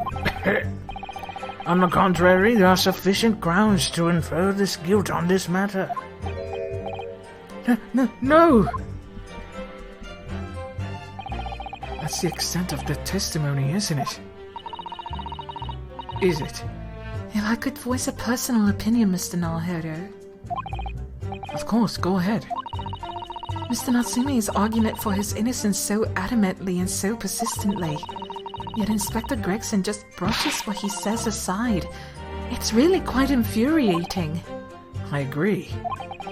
So we need to find an inconsistency in what the inspector is saying, I think. I'm afraid so. As things stand, the jurors are sure to find Mr. Natsume guilty. As I see it, what we need to focus is on the poison and the tea. Let's listen carefully to his testimony again. Yes. So, the fact that he entered here at 9 and got tea, and he left at 11 is the part where it doesn't make sense. Completely harmless, gonna door otherwise. Takes time to obtain a map. People don't keel over immediately after taking it. The victim would have been perfectly able to lock the door after guest left. The argument stands. Should it be this one? Let me see. Let me see what we have in terms of evidence. Let's look at the evidence, shall we? The evidence. Oh, we still have this. We still have this, eh? I wonder if it will become relevant. Relevant. We have a lot of things here. So, teacups used by Shamsphere and Mr. Natsume. There's no tea ring on the inside of Mr. Natsume's cup. I guess we have the report. It mentions the poison as well as other details gleaned over the police investigation. So it says here, the poisoning incident occurred about at 1:30. So here it is. Can you prove the baby didn't drop the gun off the skyscraper, killing the victim with gravity? Yeah. So, which is the thing that we have to press on with this?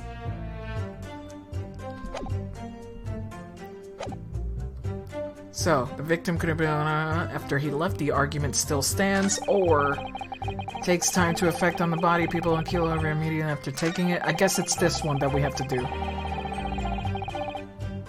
I can't do time, I also can't do time. You're fine. You're fine, don't worry about it. I think it's this one that we have to press into. Get to press E! E! Objection! The argument still stands, you say? I think not, Inspector. Come again.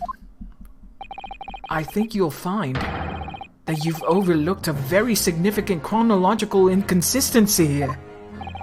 A chrono... what? What are you talking about? According to this report, the victim must have consumed the poison at around 1:30 in the morning. And yet, the defendant, Mr. Natsume, left the victim's room at 11. Yes, that's right. There's more than 2 hours of missing time there.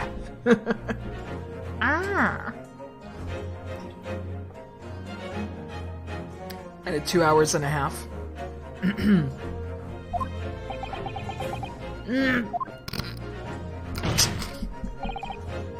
In other words, if there was poison in the tea that Mr. Natsume brought to the victim's room...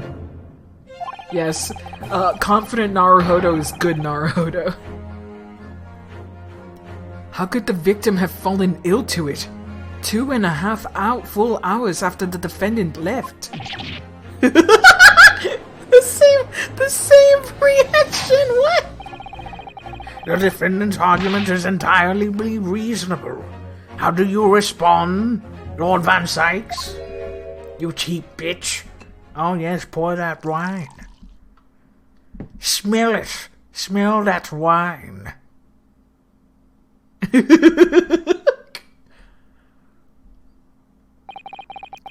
Pray forgive the discourtesy if my mind has wandered. I was considering what cuisine would best complement the contents of my hallowed chalice in this luncheon. This luncheon. Pour it into my face, Daddy. No thanks. It gets sticky after a while. Also, it stains my clothes. Do it when we're naked.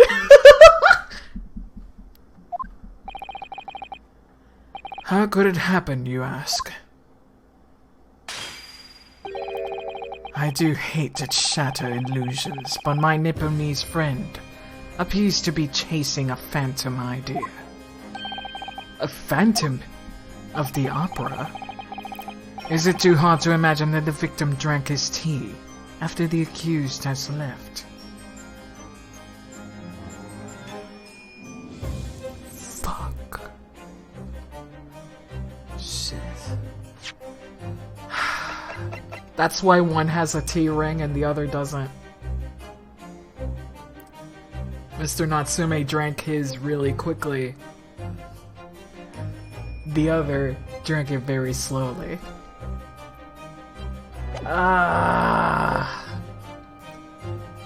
Damn it. God damn it. Okay. For example, the time stated in the medical report. Yes, at around 1:30. Objection! Mr. Natsume brought the tea with him to drink together with his neighbor. And in Japan, there's a very well-known saying. Drink tea while it's hot. Objection! And in my country, there's even more apt saying. There is nothing more refreshing than cold tea. God damn it.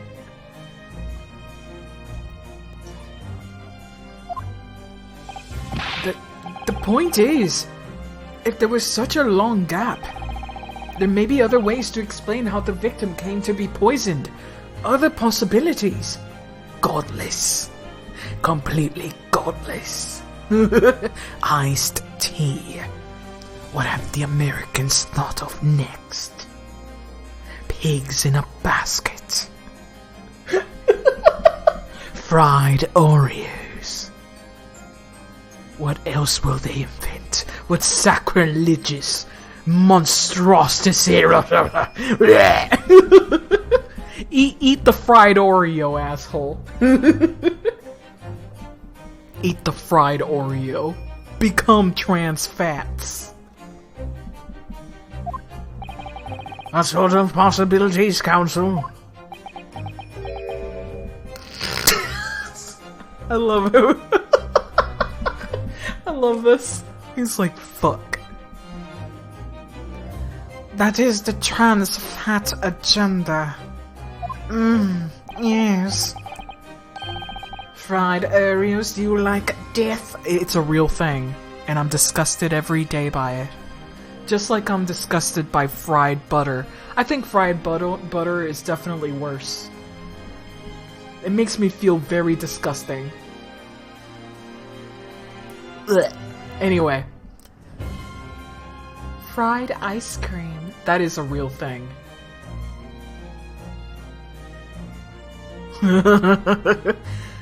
For example, the man could have had another visitor. Another visitor. That's very bold assertion, my dear friend. From someone who has nothing to substantiate it. I do, actually. The soaps. Or the victim could have taken the poison of his own volition. You suggest that this may have been a suicide, Council? Objection! Mr. Shamspeare has categorically denied suicide. The idea can and must be discounted. Objection! Little slappy. But he could be lying.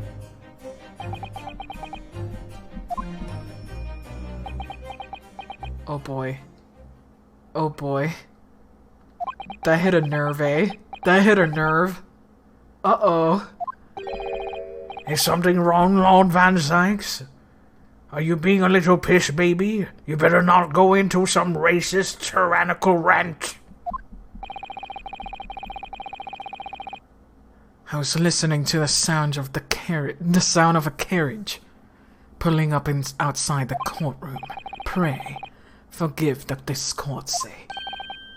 Carriage? What carriage?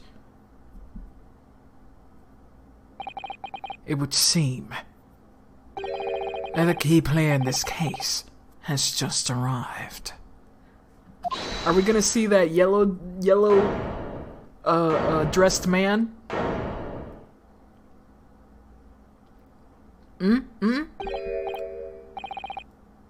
Out, brief candle. Life is what, a walking shadow? Oh god, it's the Shamspeare.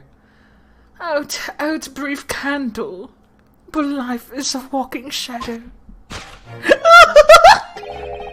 A poor player that struts and frets his hour upon the stage, and then is heard no more.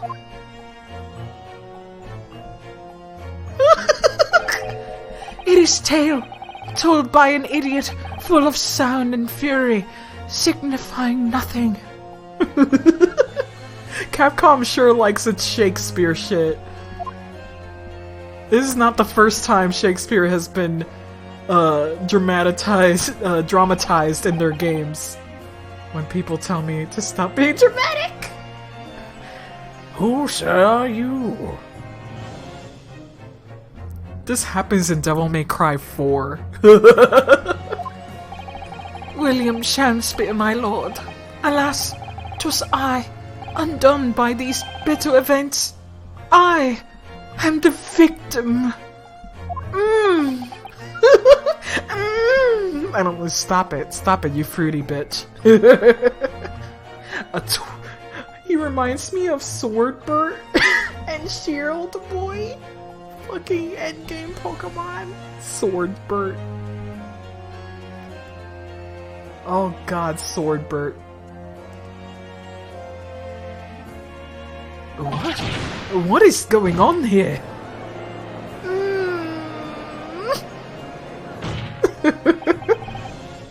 The prosecution seeks to call this gentleman to the stand. With his testimony, my learned friend's futile resistance will be utterly crushed. You're calling him as a witness? Very well, counsel. I grant your request with interest. I'm curious to discover what the court shall hear from the victim himself.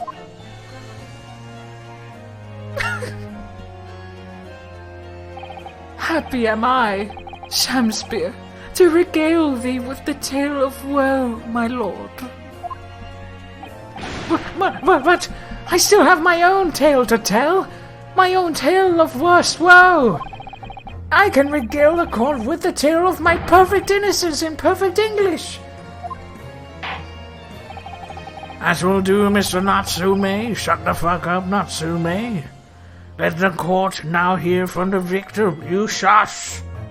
Eat a veggie.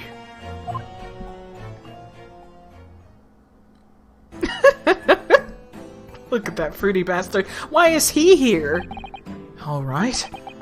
So that is Mr. Shamspear.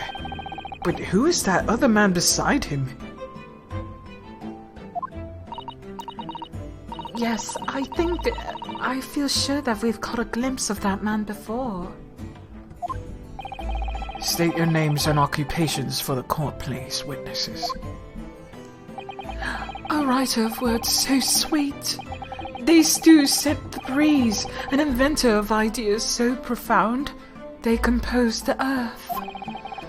An unrivaled poet, the unmatched scribe, William Shakespeare. You're not Shakespeare. Or the great bard, to be recalled to life anew. Lo, what a magnificent man.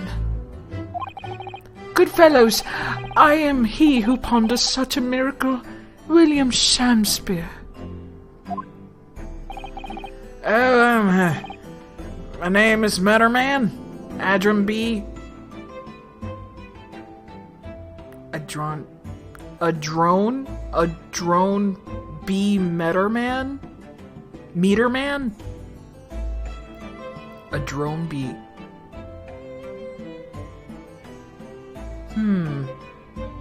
You guys did say he looked like a bee, so a drone bee is probably the pun here. I also really like that the little scarf makes it look like tiny little wings. Yeah. So he's a bee! Meter Man. I work for the Outmost Gas Company. He looks like a rad dude. Popeye looking motherfucker. He does. East End branch office. Oh yeah? Oh yeah? Oh, I remember now. It was yesterday on Briar Road. Oh yes. She's right, it's him. Oh, it is a bee! He is a bee! He's a gas meter man. Oh! Oh! Soap man doo-doo. A drone bee meter man. Oh, what's this? It is a bee! Oh, that's cute. I like the design. That's so good! It does look like a bee. That's really good. Oh, that's awesome. Yeah, tiny little wing scarf. He le bee. A drone bee. Barry B. Benson. A bee or a bee? What is that man doing over there? This is a flashback, so I'm not going to read this. I wonder if the soap just has like a coin for the meter.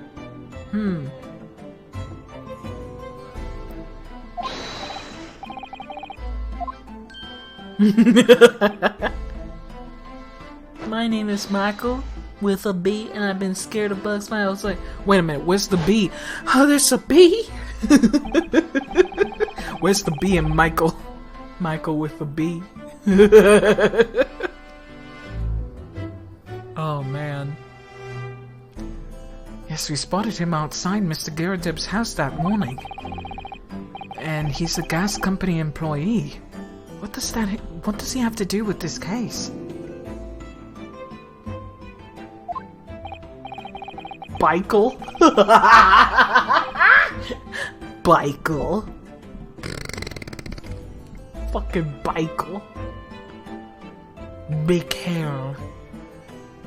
So, Mr. William Shakespeare, you're the victim in this miserable affair, correct?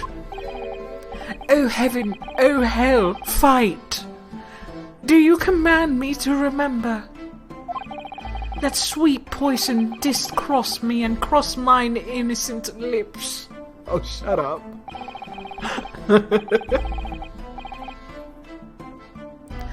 God exists. Religion exists. Confirmed. I subpoenaed him for the trial.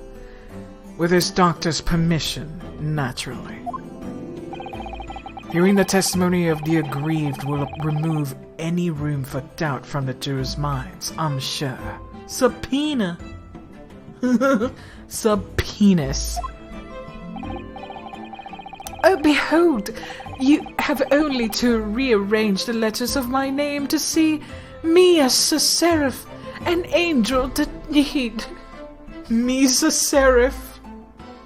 An angel indeed. Thus be I noble of mind, sweet of nature, and verily honest of heart, as all heavenly angels be. Wow.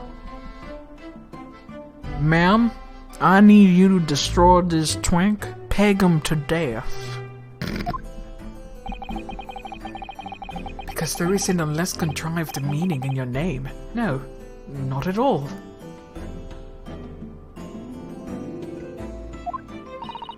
The jurors seem to be very moved by this man, I'm afraid. They're actually taking this serif anagram idea seriously. I want that twink obliterated. I want him grounded to dust.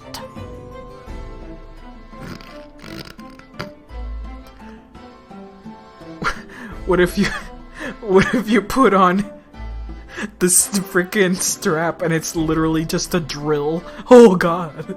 No, please. Oh goodness.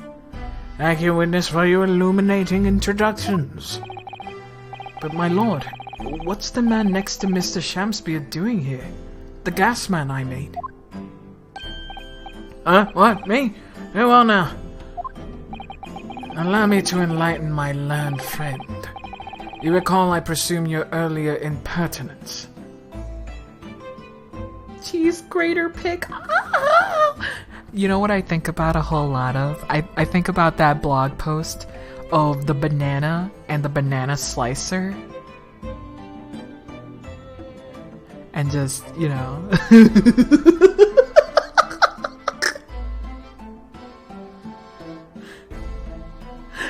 You guys remember that shit? It's like a long tube thing with a bunch of wires.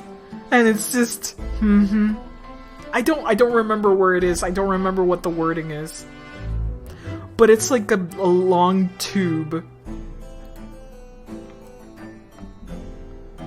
No. Everything is a dildo if you're brave enough. Paige, no. I'm screaming, help me. Paige, do not. There it is. The dog dicer. Ah, yes.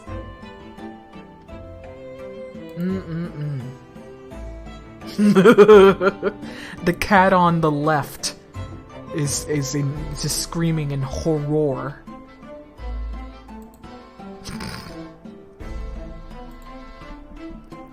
Alright.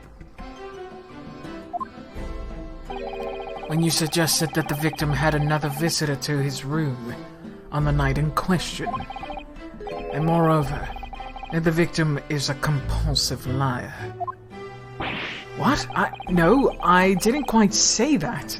He's true. That's right. Did not say that. He said he could be lying.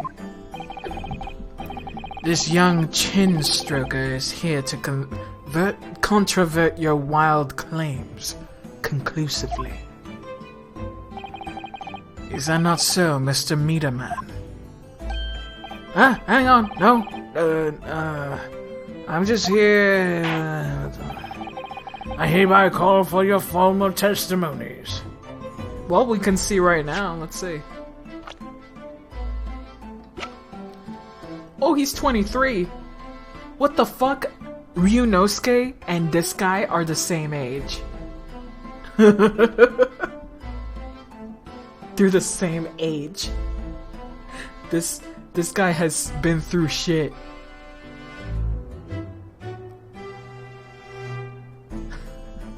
The twink is 31.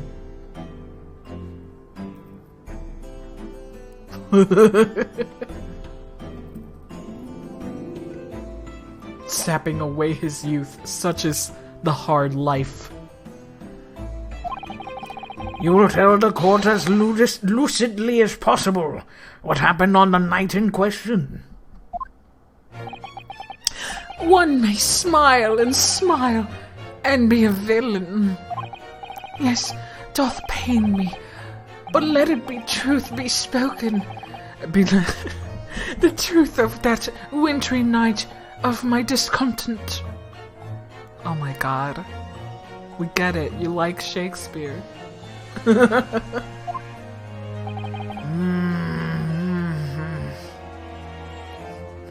Stop touching your face like that, sir. You're just gonna make your chin bigger.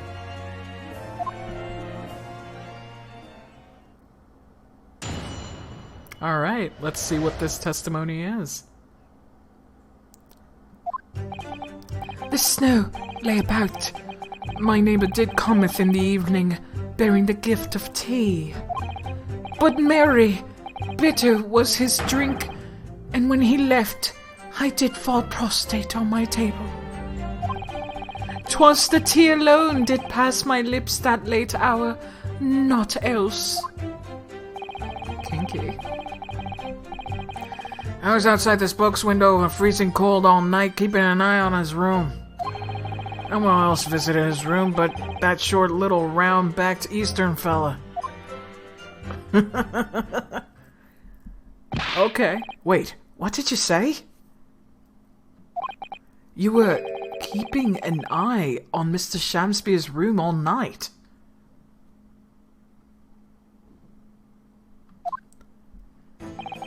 That's right. 'Cause the bloke's window is all but blocked up, isn't it? There's a little gap in the bricks there you can see into the room. So I spent the night trying to keep my teeth from chattering as I peered through that. The question is, sir, why? Well, now that's because he's on my list. What a piece of work is a man! Wherefore wouldst thou not stare in wonderment? What are you talking about? This buzzing busybody hath not part in this play. Buzzing. I pray thee, pay him no heed. Make him no more ado about his tedious words. What do you say about me? You really... I love this guy's design. It's adorable.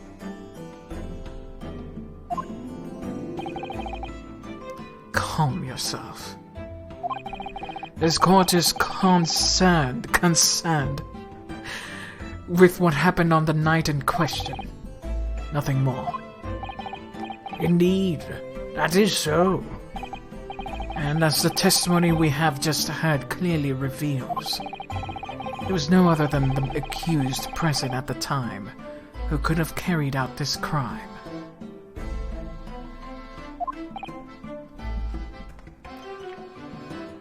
Ow. I needed to crack those knuckles.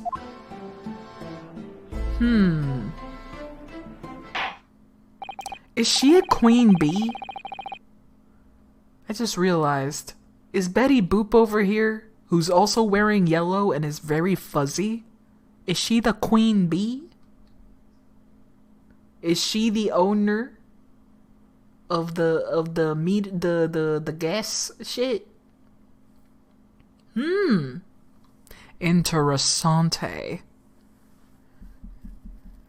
Well, I believe this must be the final testimony of the trial. Now, counsel, That is a big lie. I doubt that's gonna be the last one. the defense may proceed with a cross-examination. Yes, my lord.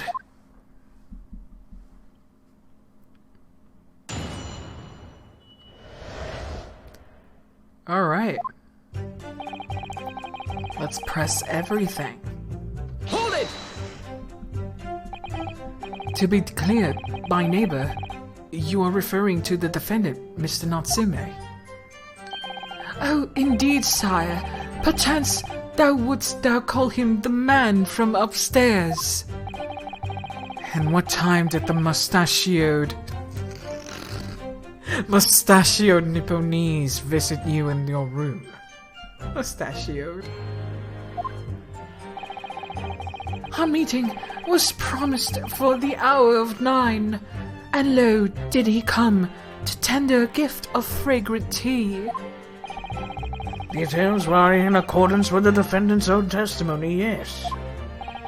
And we were broiled in such literary debate as history hath not seen before.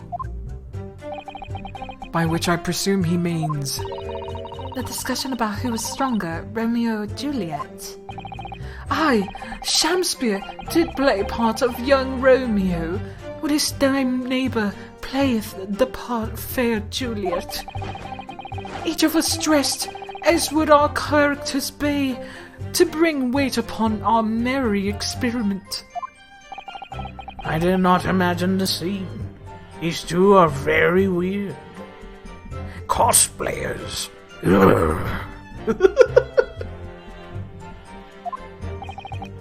Frailty, thy name is woman. Canst thou imagine how dismayed I was? Yes, I had heard of the Eastern art of jujitsu, but ne'er did I dream 'twas a skill practiced by the comely maiden. Oh my god! These LARPers. Juliet beat Romeo up. This is not helping our case. I believe the court has heard enough about your earth-shattering literary debate. Perhaps you could reiterate your statement about the tea that the accused brought to your room. My liege, I am thy servant. Gladly I would do thy bidding. Oh my god, stop.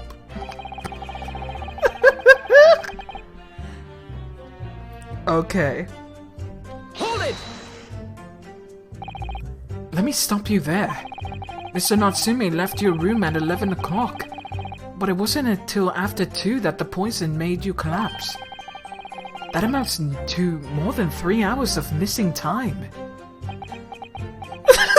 What is this dance? What is this dance?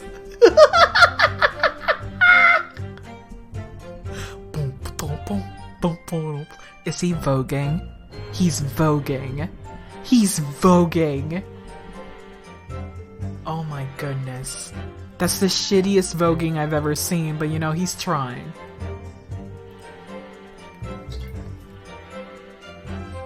Oh my goodness. He's vibing.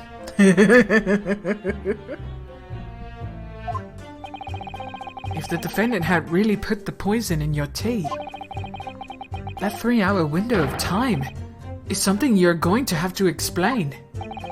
Gladly, 'tis an easy task. What? I did drink the tea, not while the guest did tarry, but after he took leave of me. Faith, 'twas stone cold, but 1 hour post midnight, were my lips part. Objection! That doesn't sound normal. Nay, 'twas quite ordinary, sire. After all, thou wouldst recall our fiery debate. Midst such argument, there would be no time for fiery tea. Romeo and Juliet again. And who's stronger? Mr. Shamspeare, in summary, allow me to confirm. Did you not come here with the intention of naming your attacker?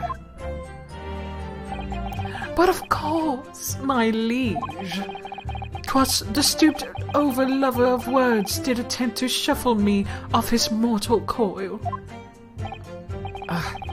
We all know what that means.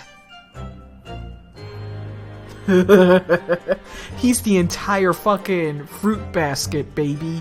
A fruit derogatory. Alright. Hold it! Give me more information. So you didn't have any kind of evening meal? Dinner? Supper? Fie on luxury, fie on gluttony. To eat thrice daily is but a waste of time. No, it's not. You should. Sorry? Would be that my belly were full, no more oft than the sun doth rise. Oh my god. This guy has so many animations. It's great. Well, those heroic eating habits, I must say. Night and day do I fill my hours with learned study of the great bard and playwright. Hence is it that doth not in chamber be than the customs of mine art. Can you speak normal, please?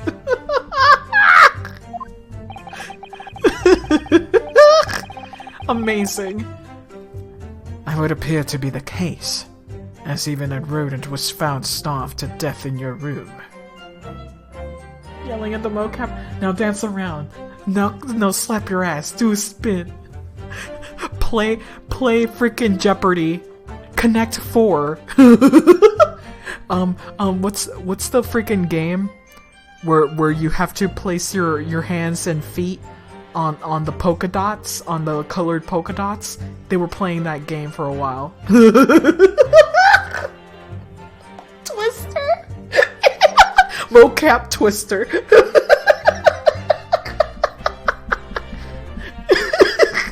Yeah. Yeah, play Twister. Mocap it. We need this. We need these shenanigans.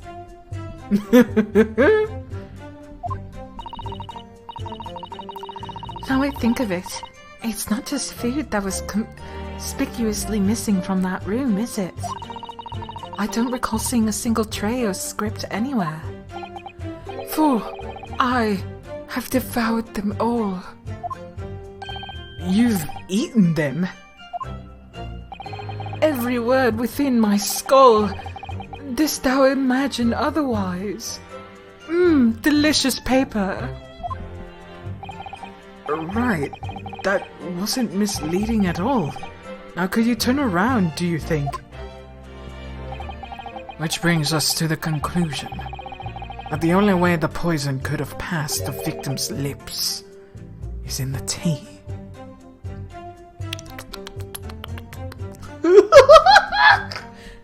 He sips it gaily. I want to read a book where that sentence is written out. Just, and he was sipping it gaily. How do you sip gaily, my sir? Oh, easy, like this.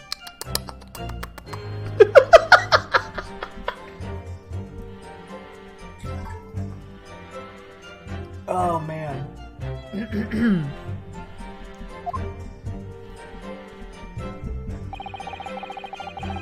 Alright. And he really likes rubbing his big old chin. Hold it! These two dudes are the same age.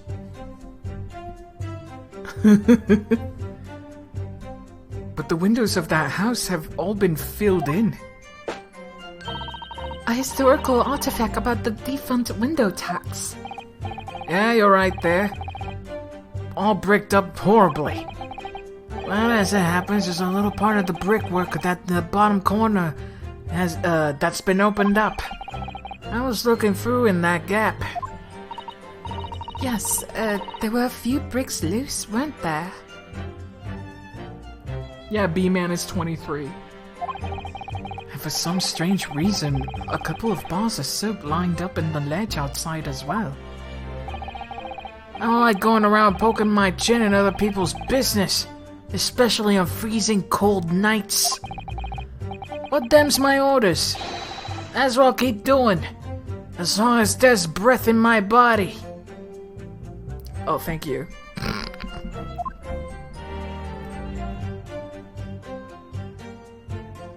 My god, this Popeye dude. What's with all the theatricals today? Out of interest, Mr. Meaderman. After the accused had left and returned to his own lodgings, did you see the victim leave the room at all? No! He never left! He was in that room the whole time as far as I'm concerned. And we can therefore discount the possibility of suicide.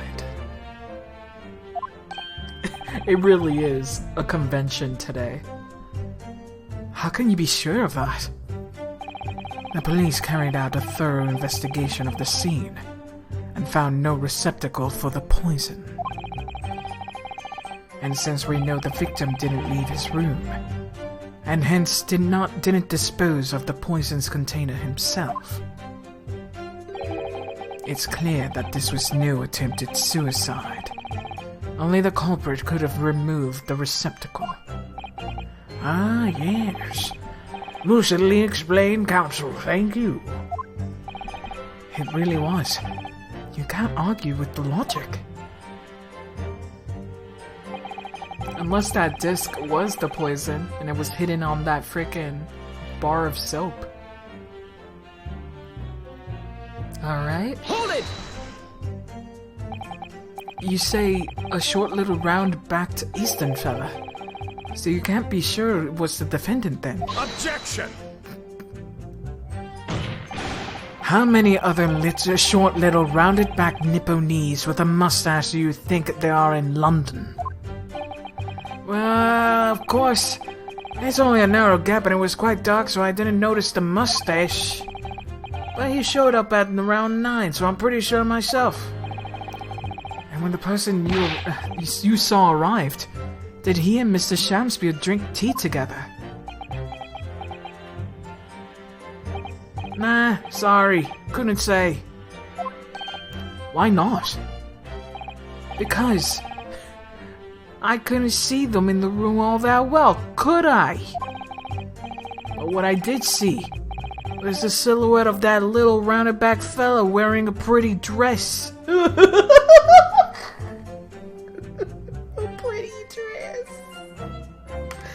So sexy.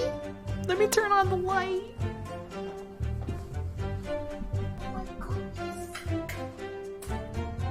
I would love to have seen that. I would have loved to have seen that.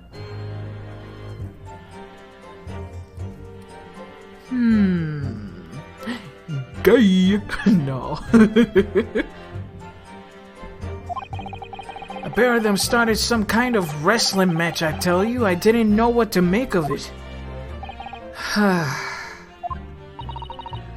suppose that was the Romeo and Juliet championship battle getting underway. Mr. Meaderman, allow me to confirm one final time. Hydrate, fuck.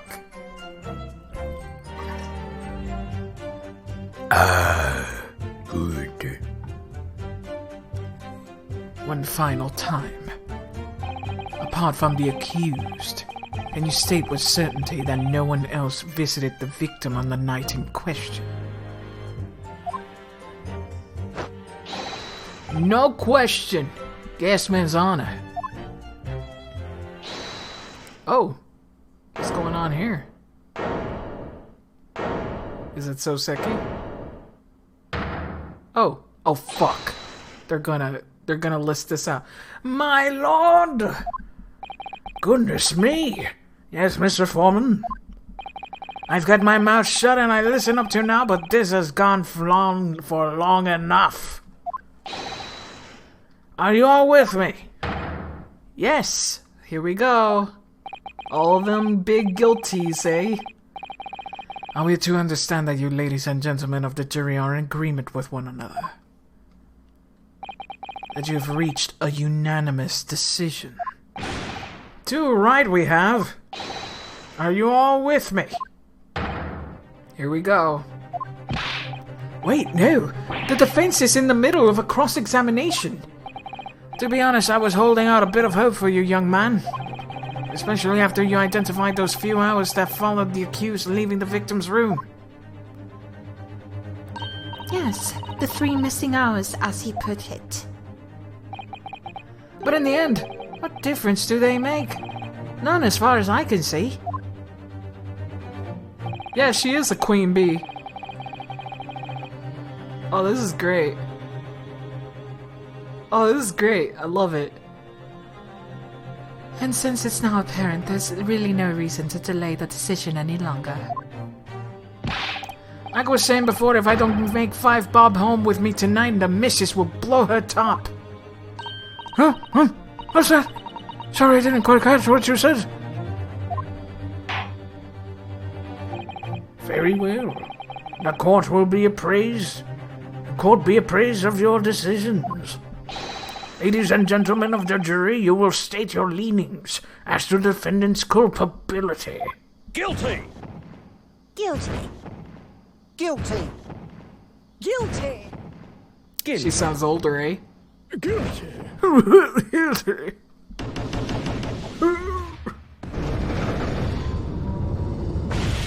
Oh boy. All of you. Well, it will appear that the jury is indeed unanimous.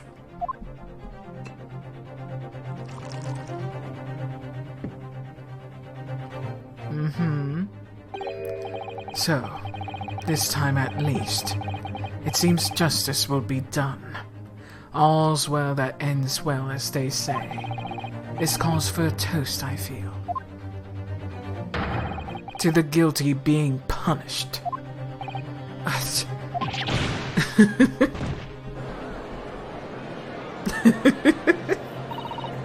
Get up now, Hodo, please.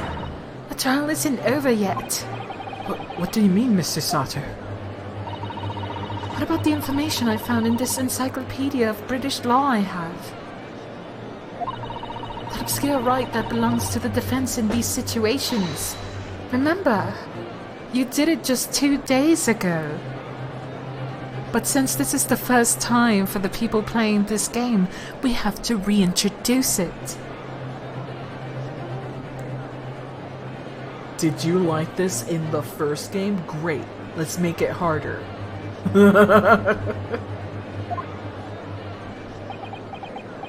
Get yourself up. Get up. Summation examination. Yes, that's right. We don't have a jury in Japanese courts, of course. But here in British Court of Law, if we can reverse the decisions of a majority of the jurors, we can force the trial to I can't talk anymore. I swallowed my tongue twice. This trial can't end now. Whatever it takes, I just can't let that happen. The defense moves to invoke its right to a summation examination, my lord. Why am I not surprised at my learned Nipponese friend's inability to admit defeat? You choose to cling desperately to some archaic rule you barely comprehend, instead of accepting the truth. Certainly no other defense counsel in recent times has exercised the right to a summation examination. Because they all know once the jury's mind is set, it cannot be altered. Nevertheless, The right remains and must be upheld. The defense counsel's request is granted. The court will proceed with the summation examination as outlined by the Encyclopedia of British Law. Law. Law. You betrayed the law. Law. I need that as a background sound effect. Thank you, my lord. Are you and your fellows prepared, Mr. Foreman? Believe me, my lord, we all but about this young lad's tenacity. And we're ready for it. Very well. In that case, ladies and gentlemen of the jury, I hereby call upon each of you to state the grounds upon which you find the defendant guilty of the crime for which he stands accused. Okie dokie. Here we go. Give me your raisins. Nice hat, lady. The victim may not be well off, but he's a noble man and straight up. There's no reason to doubt the man. Well, I do declare, the good gentleman has no reason to lie. In fact, I think he's rather splendid. Just look at the accused by comparison. He's a Japanese. Wow, I made that sound even more racist by adding the A Japanese when it was not even there. Stoops all the while and has a mustache. Very fishy. Wow. There's no evidence to suggest a gangling actor is a fraudsman. For now, at least. I really don't care, like. I just need this trial to end quickly. 3 hours of missing time is nothing when you reach my age. You know, nothing at all. I knew it. Every single one of them seems completely convinced. It would seem that all the jurors have come to the conclusion that Mr. Shamspeare is a fine, upstanding, and honest citizen. If you ask me, they've all been bewitched by his strange theatrical movements. And sadly, nothing Mr. Natsume has said appears to have registered at all. Well, here goes. Let's not forget. I've pleaded with the jury on Soseki-san's behalf before, and it worked, so you never know. Before we begin, that was Hisato. It might be an idea for me to remind you exactly how the summation examination works, Mr. Naruhodo. I played the game. Who plays this game? Not playing the first one. Oh. Well, you're still very new to British law, after all. That's true, I suppose. And Soseki-san's fate is entirely in my hands now, too.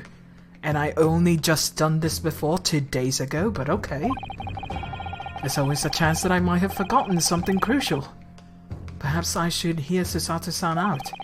I wonder, do I have the chance to reject this? No need, thank God. Thank God. Good, good, good, good. Let's not bother. Thank you for the kind offer, Miss Susato. But I've been through plenty of these summation examinations already but now. I think it's important that we don't delay the start of it any longer than necessary. Of course, I understand. And I'm quite sure you're right. If you're confused by anything at any point, you can turn to me for advice whenever you like. I'll be here for you. The key to this is really listening carefully for each juror's statement. Finding two that are contradictory, and pitting the corresponding jurors against each other. Wow! I said do not give me a tutorial, but I still gave a tutorial. Just in case you're stupid, this is what you have to do. Without further ado, please, counsel, proceed with the summation examination. Big breaths. Big inhale. Yes, my lord. Here we go. His face is just permanently freaking like that. Very good. Alright, let us question everybody. Hold it!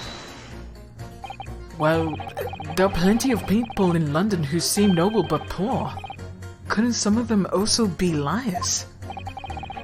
No, I have no doubt about it. Like that shaky client of yours, for example. Absolutely not. Mr. Natsume is no liar. Look, the point is, there's only one thing that passed the victim's lips that night, and that Japanese man's tea. When you take the gasman's testimony into account as well, the truth couldn't be any clearer. Well, that's alarmingly logical. But let me be frank here. I'm a gentleman, with a gentleman's values. If it turns out that the old Shakespearean chum is a rotten liar after all, I gladly change my decision about the defendant. And I'm sure my fellow gentlemen of the jury would do the same. Isn't that right? Well, yes, perhaps. Though, I don't see it happening. What's that? Elderly gent on the end here, you know. You have to speak up. Look, I really don't care about all this nonsense. I just need the trial to be over. How many gentlemen do we actually have on the jury, then? Alright, sir. I may hold you to that. Don't forget what you said.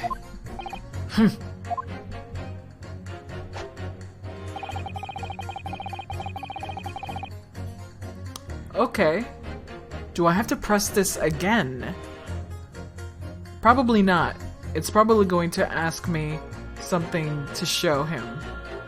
So let's move on. I'll go back to it later. Hold it! Yeah, we don't know much, so let's go and move on. Are you saying you believe the man to be trustworthy because he's rather splendid? No, that's not what I said. The point is, the man is the victim here. What reason would he have to lie? And yes, he is rather splendid. So you say, yet again. Meanwhile, the man who stands accused behaves so suspiciously. It's exhausting to look at him. Wow. I'm afraid he's not splendid at all. Splendid logic there, madam. Thank you so much. Let's look at the accused, okay? Let's see. Very fishy, eh? No. None of those things is a reason to find the man guilty. But he is fishy. There's no point in dancing around that fact. He's Japanese. He has a mustache and he stoops. Fuck. Exhausting to look at is such a ruthless burn. Yeah. Fuck, dude. If I was told that, I'd be like, damn, I'll just move. That burns, my friend. That really, really hurt. I'll just leave, okay? Bye. I'd be so upset. I'd be so sad. Be like, okay, fine, I'll leave. You see, you arrive at the conclusion in these 3 steps. 3 steps, like a waltz, in fact. You know, the more I think about it, the more this trial seems like a dance. Was there as much racism in the old games? Nope. None whatsoever, actually. Because they took place in Japan. There was none whatsoever. Or in America, Japanifornia. You seem to be several steps ahead of yourself, though. And you're on the wrong foot. No, there's nothing but circumstantial evidence here. There's no actual proof of the defendant's guilt. The victim's versions of the events is backed up by that big chin man next to him says, isn't it? So he saw the Japanese man there, too. he saw no one else. And 3, he saw the Japanese man there. Oh, there's another 3 steps. Oh, this really does seem more like a waltz, doesn't it? San Fran, Tokyo, yeah. California with Shintos for shrines and maid cafes. Eat your hamburgers, Apollo. Eat your hot dogs, Apollo. Eat your jelly-filled donuts. Onigiri, what is that? Right, and the prosecution will waltz its way to victory if you speak much more.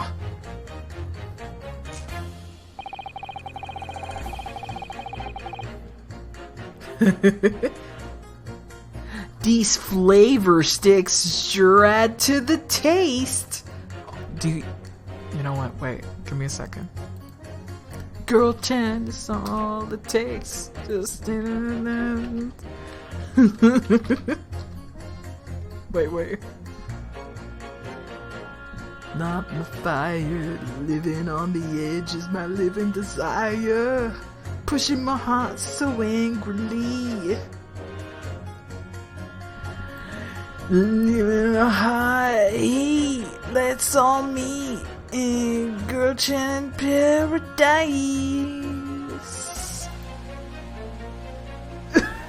Wait. These flavor sticks sure add to the taste. Boy, I sure am glad we stopped for hot dogs. Yes, and these flavor sticks really add to the taste. That's it. That's all I needed to show. Boy, I sure glad we stopped for hot dogs.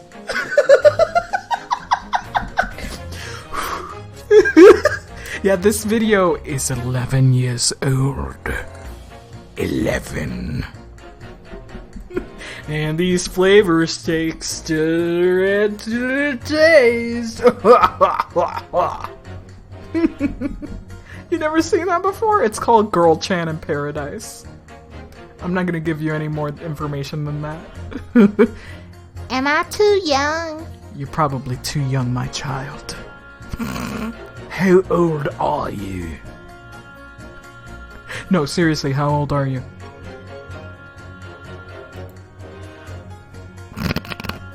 "20-year-old child." Yes, you's a child. Still here.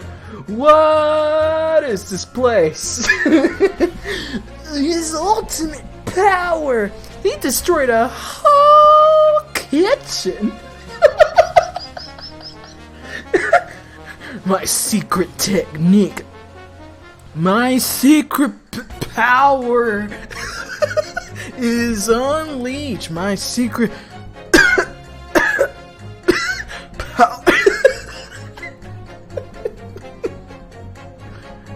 Oh. God damn. I can quote a bunch of that video, jeez. Is a bureaucratic being. What's the name of Sasuke? Sisk. He would say Sasuke. Sisk. Sasuke. God. Beautiful, beautiful, beautiful.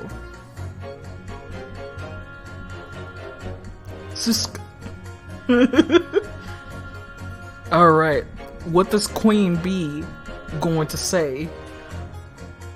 Hold it! A fraudsman? What do you mean by that, madam?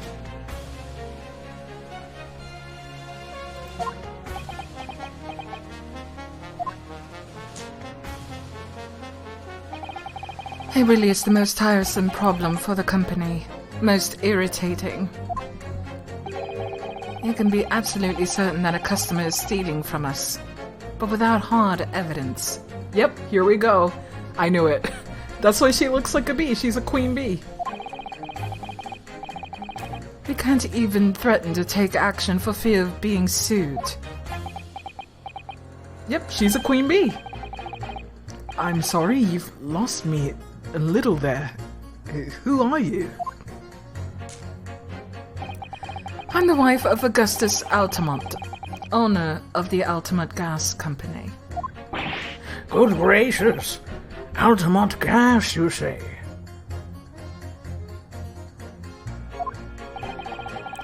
Gas is the future of energy in this country and around the globe, but proper handling is essential. I'm very slow, okay? I'm very slow. Also, I'm reading at my pace. As I'm sure our employee from the East End branch office would be the first to agree. Absolutely, Lady Queen Bee. Her name is Quimby. Her name is fucking Queen. Fuck off. Her name is just fucking Queen Bee. Queen Bee gotta be used properly. Altamont gas is the best in the world, of course.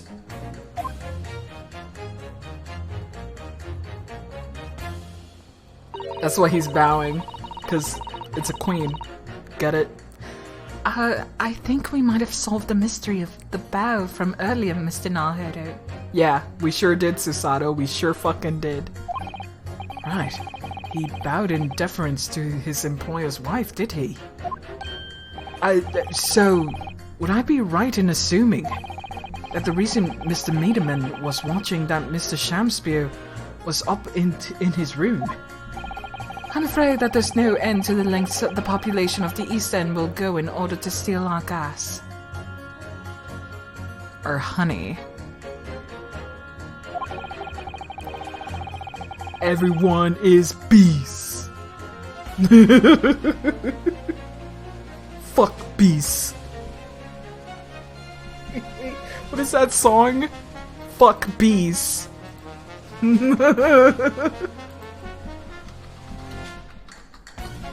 Wait. Here it is. Fuck bees.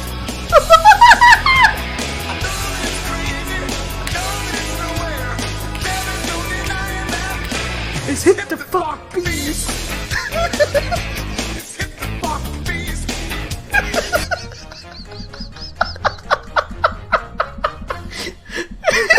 It's hit the fuck bees.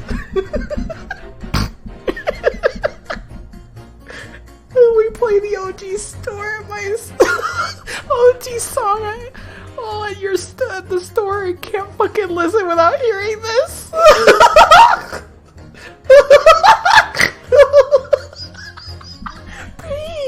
P. Don't worry, I understood what you meant. You did the thing that my brain does a whole lot, where I switched the words around in the sentence. Like that one time, I was so angry with Chessie, I was like, shut the fuck door. I said like, shut the fuck door. Like really quickly. I got so angry.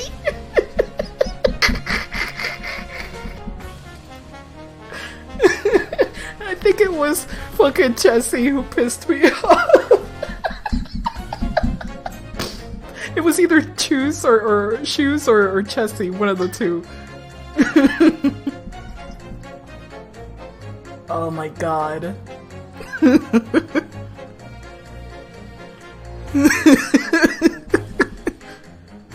Oh man. The repeat offenders. Yeah, pretty much.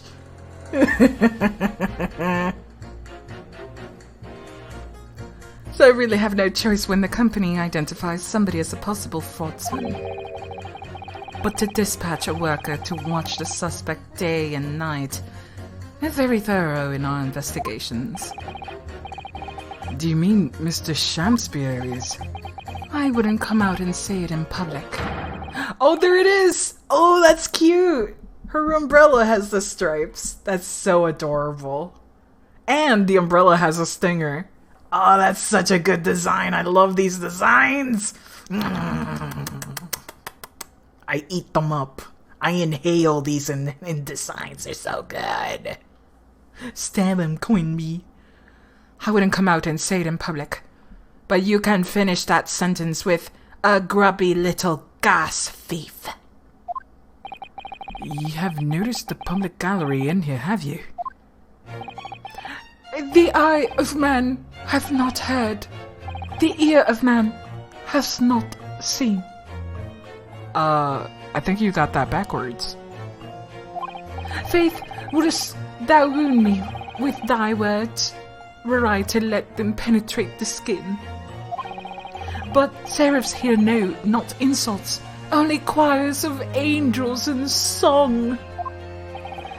We may not have evidence yet, but my workers won't stop buzzing around until they find it. Hear with those eyes, see with your ears, taste with your nose, smell with your tongue. Oh, I hate this. I don't like this. Synesthesia. Synesthesia? Whatever that is. Wire crossed.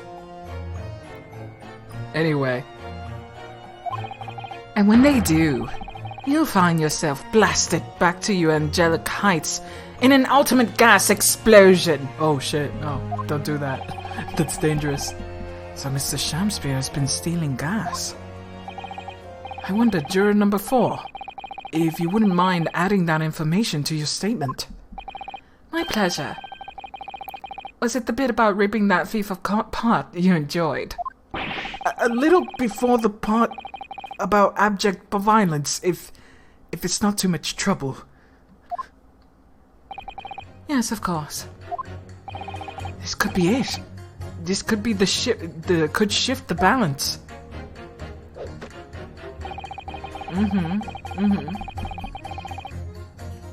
Alright. I'm gonna move on before I press on it again. Who did that? Not me. Alright. Hold it! You keep talking about needing to take home some money. What's that all about, sir? Finish last. That's what it's about. What's that? I'm talking about the Derby Hyde Park, aren't I? It was the Queen's Cup last week, wasn't it? A derby? It was a dead set. That's the thing. I couldn't lose. So I took my wife's secret savings. Oh, fucking gambler. I forgot that he was a gambler. But then the hopeless old mare went and did the unthinkable. That stupid finish last. Finished last. Finished last. Oh dear. I think it's clear what happened, isn't it? It is a day the missus uses her savings for a trip down the pub. So come on. Let the business line now. Just give it up. No, that's not going to happen.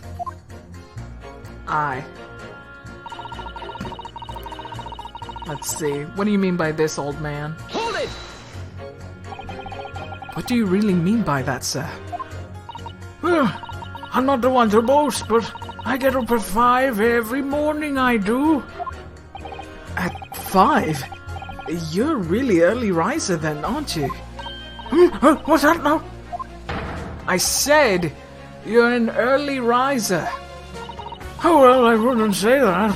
I mean, I like to while away in the hours in the evening reading books as well. Did he ever find a scalpel? He did this. He did surgery on Sholmes, and Sholmes is okay. So hopefully, he's all right. But at 2 in the morning, I'm usually too tired to go on. He sleeps at 2 in the morning and gets up at 5. He only gets 3 hours of sleep?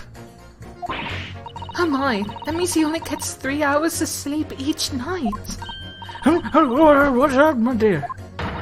Only 3 hours of sleep each night. That's right. As you see, 3 hours of missing time, like I said. It's not much, is it? This really isn't helping.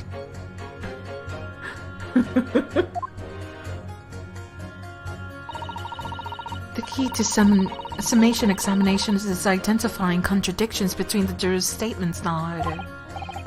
Right. And once I found 2 jurors whose statements can't coexist, I need to pit those jurors against each other. And hopefully, when they see what they've been saying didn't make sense, they'll change their leaning. Yes, and if you're able to change the minds of the majority of the jurors, the trial will continue. But conversely, if you're unable to do that, the judge will declare the trial over and move to the adjudication. And I can't let that happen. Somehow or other, I have to turn this trial around.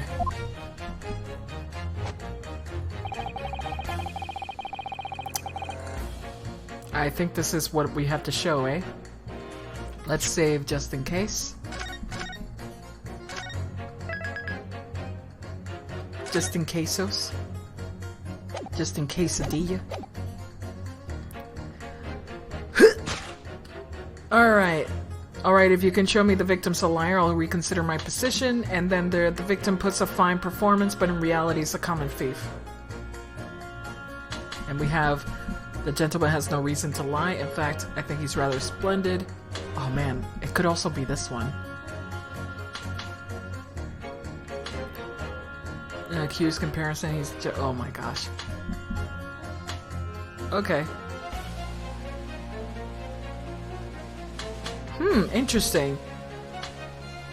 So it could be that Mr.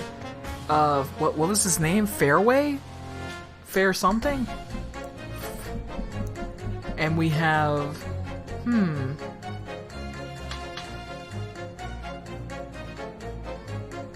Foreman? Fairman?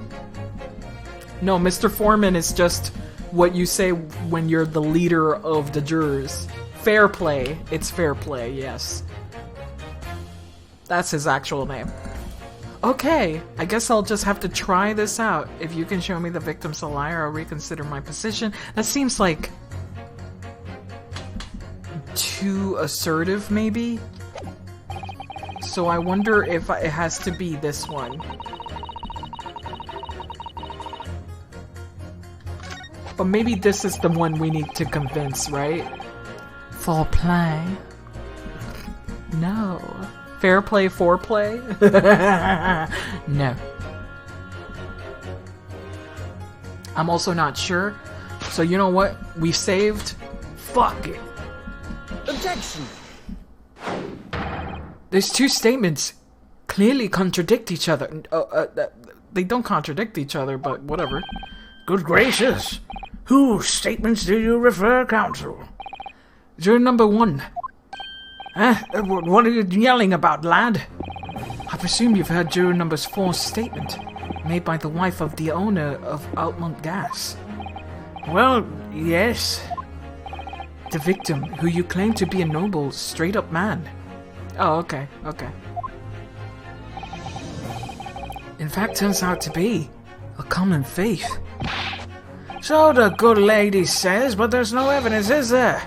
And you and I both heard them say as such. It's true.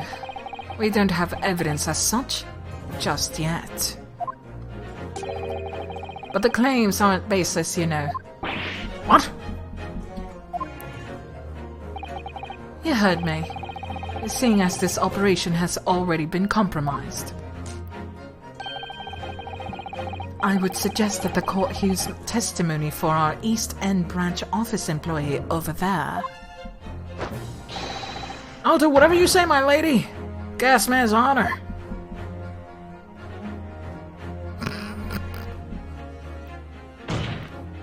Juror number 1, you say you're a man of your word. If I could show that Mr. Shamspeare was a liar, you assured me. that you would reconsider your decision about the defendant's guilt. Yes, I did say that. And as a man of honor, I hold to it, as I'm sure other gentlemen of the jury will. Me? Oh, well, yes. Now that we've found the man's a liar, perhaps we ought to consider the matter further. Well, if I'm perfectly honest, I haven't heard half of what they've been saying. Why are you here? Get a horn. So let me recap a few points. That would shoot me down to the ground. Oh, no. I'm not having any part of this. I want this trial over and done with. In that case, I shall change my leaning. So, Mr. William Shakespeare, if that is your real name, we the jury demand to know exactly what kind of man you really are. Nice, we did it, baby. We did it, boys. That's 4 jurors. 4 not guilty. Yes, Mr. Naruto. Victory! Aw, Susato, you're so cute. I love you.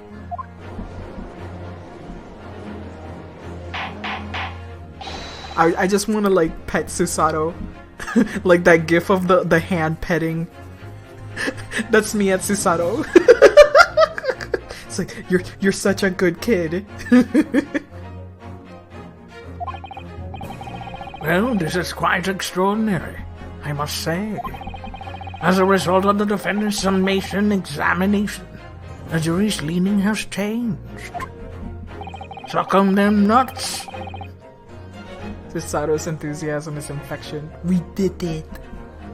Not only 2 jurors say guilty, whilst 4 say not guilty, and therefore declare this court to be in a state of disaccord. And ordered the trial to continue. Hell yeah, you did it, boy. Are you gonna break your chalice? He throws it instead, okay. You have spoilt the bouquet, Mr. Shakespeare.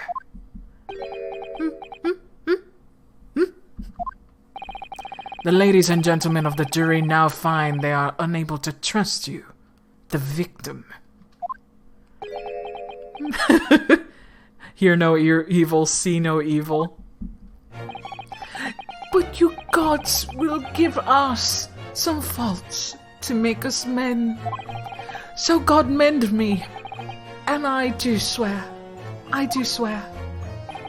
this gasman speaketh that which concerns him most, not but gas, not but thin air. Aye, it burneth bright a while, but it hath no substance, and it doth reek foul. Did he just call him a fart?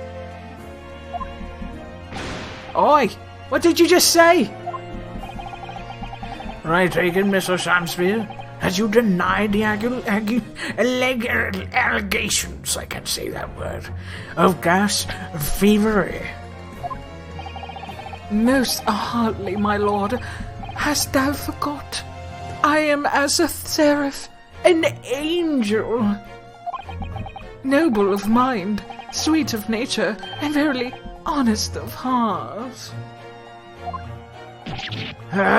You flowery mouth, pompous beanpole! Just 'cause I ain't got the evidence yet.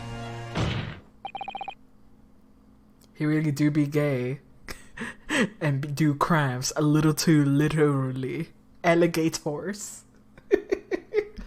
Mr. Shakespeare, if, in fact, you're not noble of mind, sweet of nature, or honest of heart, if you are a liar, then your testimony should have no sway in this courtroom.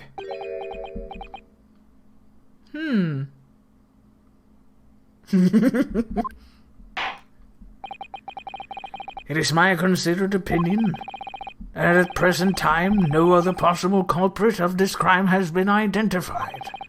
All testimony heard by the court is thus far heavily implicates the defendant.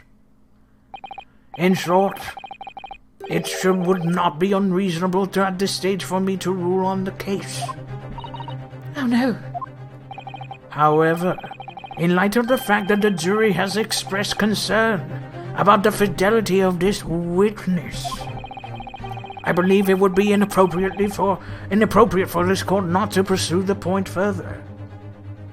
Judge is good. Judge is good. Judge is good.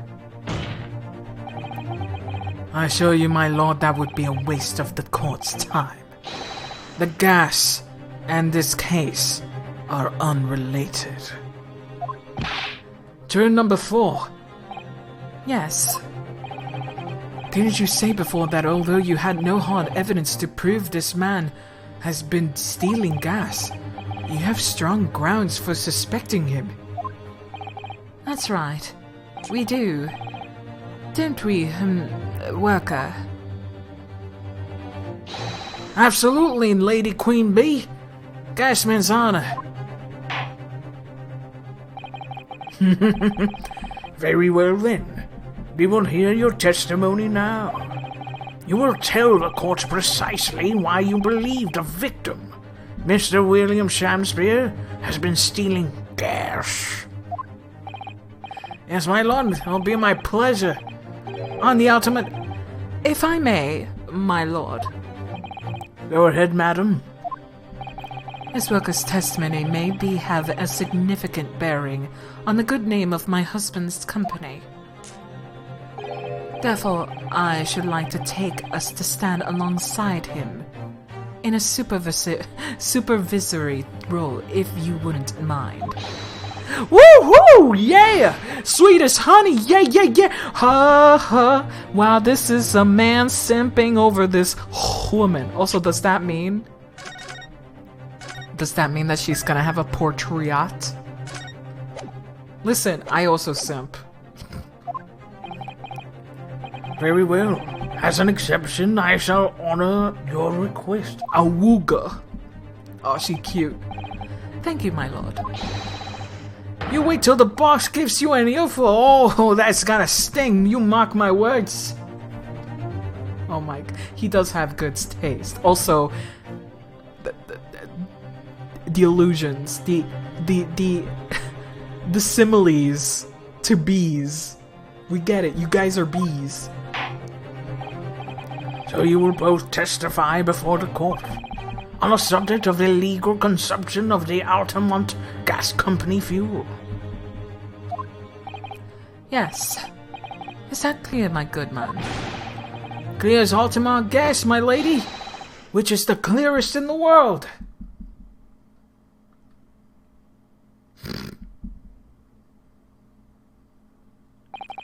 Do you think the gas has gone to his head, Mrs. Sato?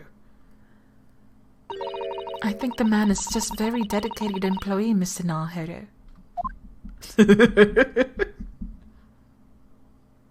Aw, she cute.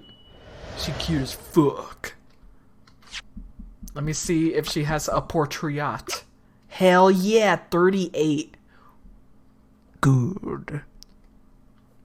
Wife of the owner of Altamont Gas Company, she's a staunch believer in the superiority of the fuel and utterly unforgiving of gas theft. That's great. Love it. Investigation. Let's see.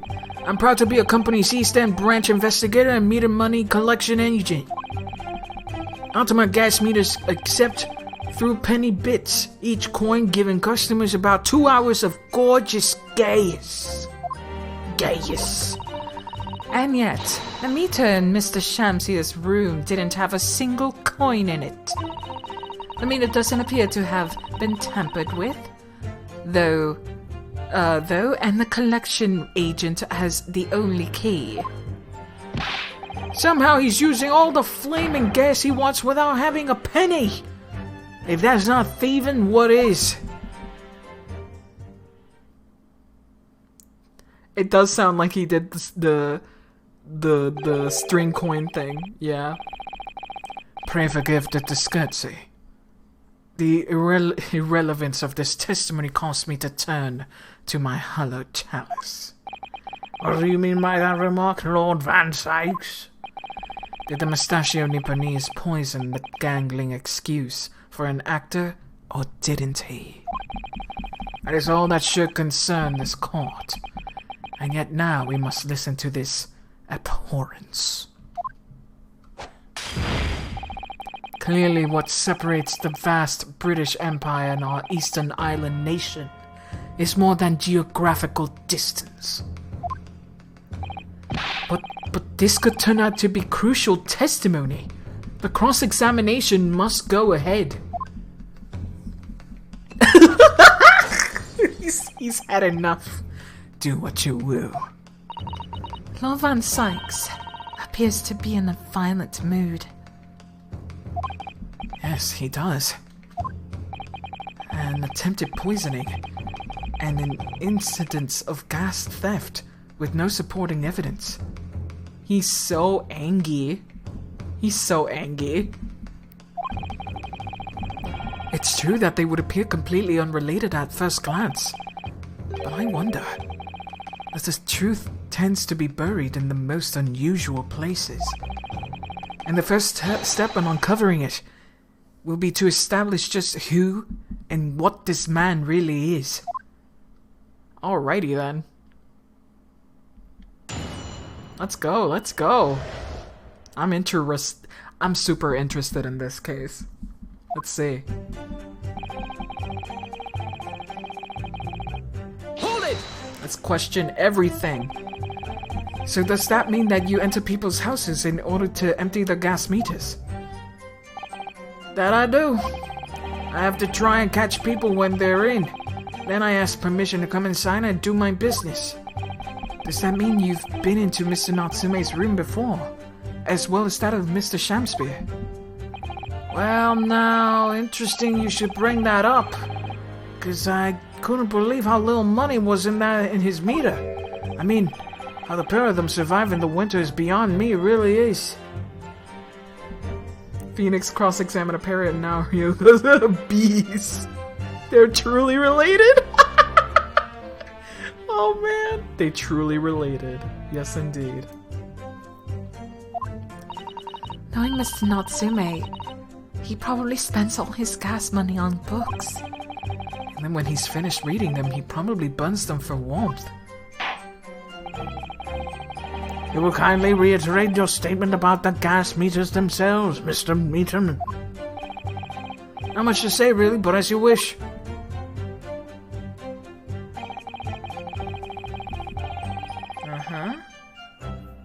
Hold it! Can you give us an example of these penny coins? A bee? So all London houses that have gas supply are fitted with these gas meters, are they? We have the latest model, the height of technology, developed by our company Altamont Gas. And anyone who uses our gas will have one of those meters in our property, yes. So if a 3p coin gives you 2 hours of gas, most people would use about 3 coins in a night. A bit more than that, usually. If they have both gas lights and a stove, that is. Thinking about it, Soseki-san doesn't have a fireplace in that room, does he? Some people still choose to use candles, of course, and only have gas for heating.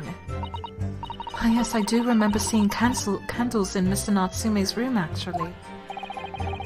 And how does the money in the meter get back to you and the gas company? Every 3 days, gasmen like me visit properties on the gas supply and empty the meters of coins. I must say, the design and manufacture of the new meter cost the company an awful lot of money. But happily, I did to put a stop to people not paying the dues, for the most part. B. I wonder if this has to do with this. Also, I want to look at this. It doesn't seem tampered with, but there is a suspicious leak here of some sort. Interesting. Interesting indeed.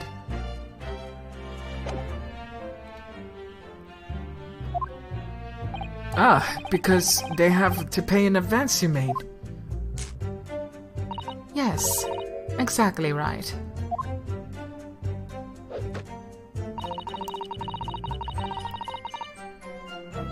Hold it!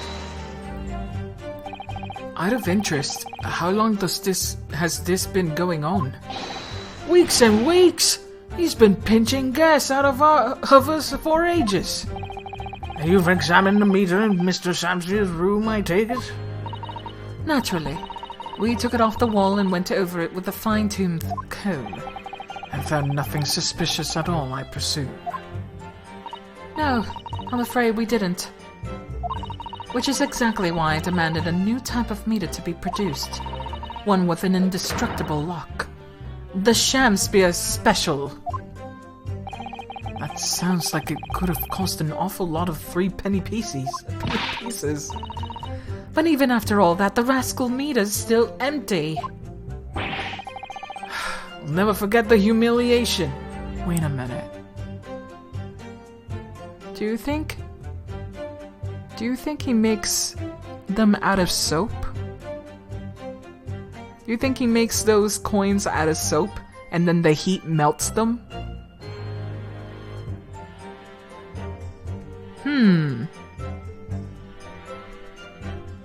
Not really.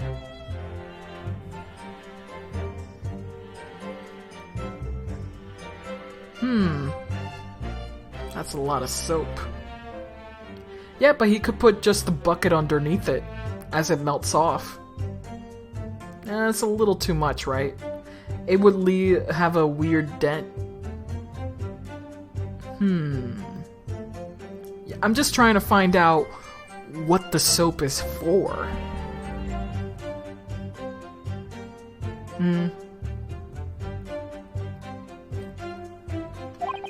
I opened up the money box and found a bag. You what? I said, you what? And the look on his face, the schmommy smile of his. There is the puddle, exactly. That's why I'm mentioning it.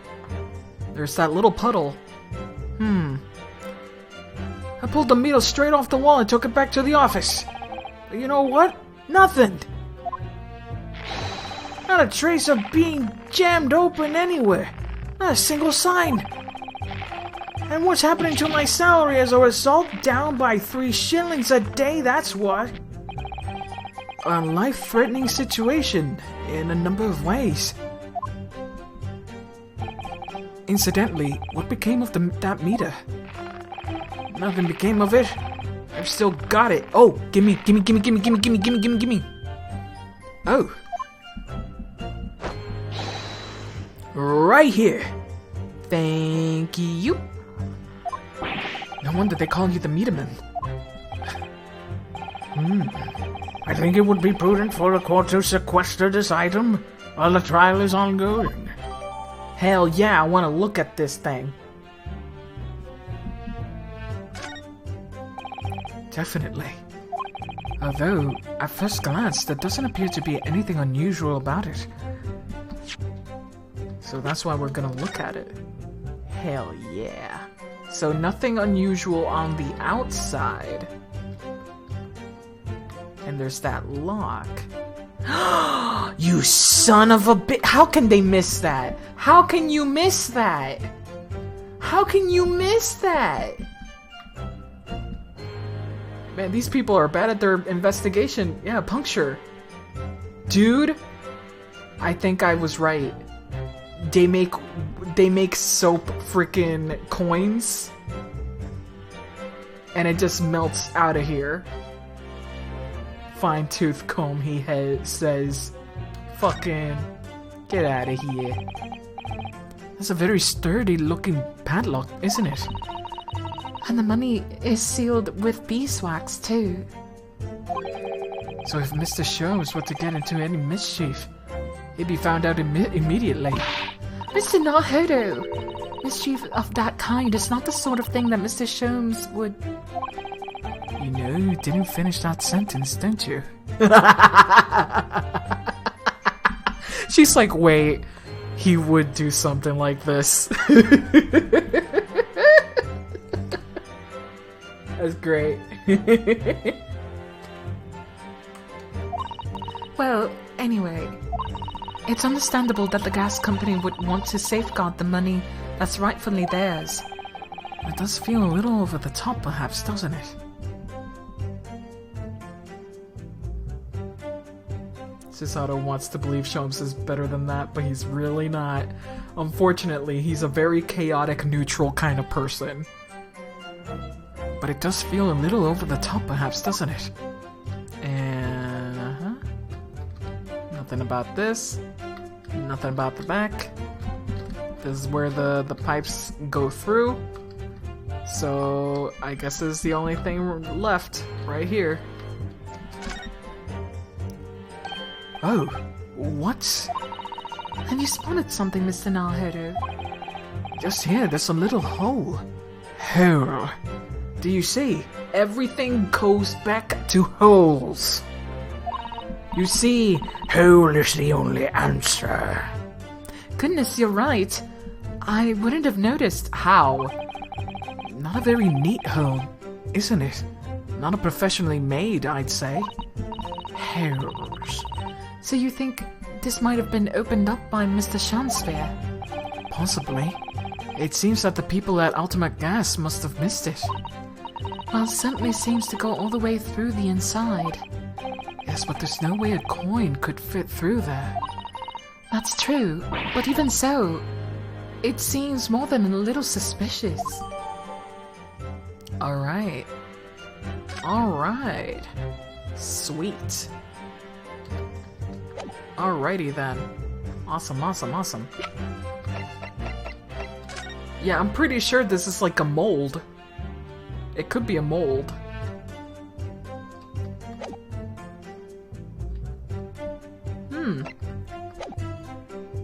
Interesting.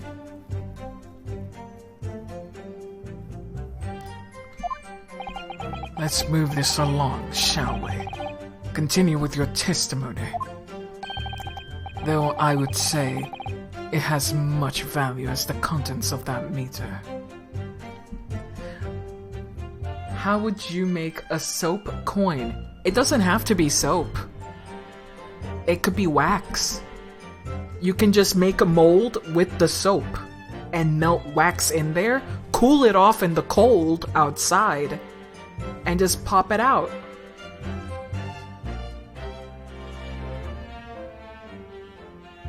That makes sense to me. Since soap is a little harder. So I don't think maybe he didn't use soap. I think maybe he used candle wax. You can easily reuse candle wax. So let's see. And it makes sense because there was 3 soaps. There was 3 soaps. So 3 coins. 3 fake coins to melt. We already got that information.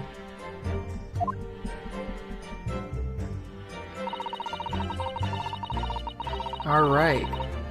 The meter doesn't appear to be tampered with. Sweetie.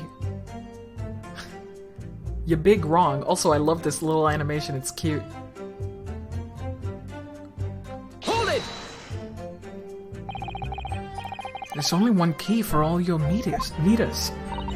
Well, in truth, there's another key in the company vault at our main office. But even if someone had somehow managed to get a hold of the key, we know the coin box has been opened. Oh, how? I came up with a rather clever way to expose any little shenanigans as it happens. Would you care to explain? Is it just the wax seal? Well, now, in order to empty a meter, you have to unlock the padlock and remove the cover. But when you close the cover again, I stick a little beeswax seal on it, you see? A seal? Like the one you put in an envelope, you mean? Something like that, yes. Basically, you can't remove the cover again without breaking the seal. Now, in the case of Mr. Shamspier's meter, there were no coins inside at all, as I said. The seal hadn't broken either. So that would mean Mr. Shamspier somehow managed to steal coins. I'm sorry. I'm always thrown off by this. It's really cute, but really funny looking. Steal coins from inside the meter without opening it. Just...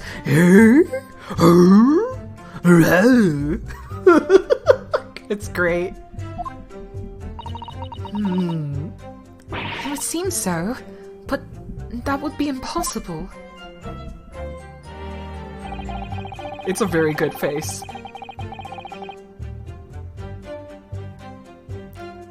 Hold it! I'm gonna question all of these anyway, even though I already know which one to press on with the adults. How do you know that he's been using gas though? Well, now, since I started investigating this bloke, I've been into his room more than a few times.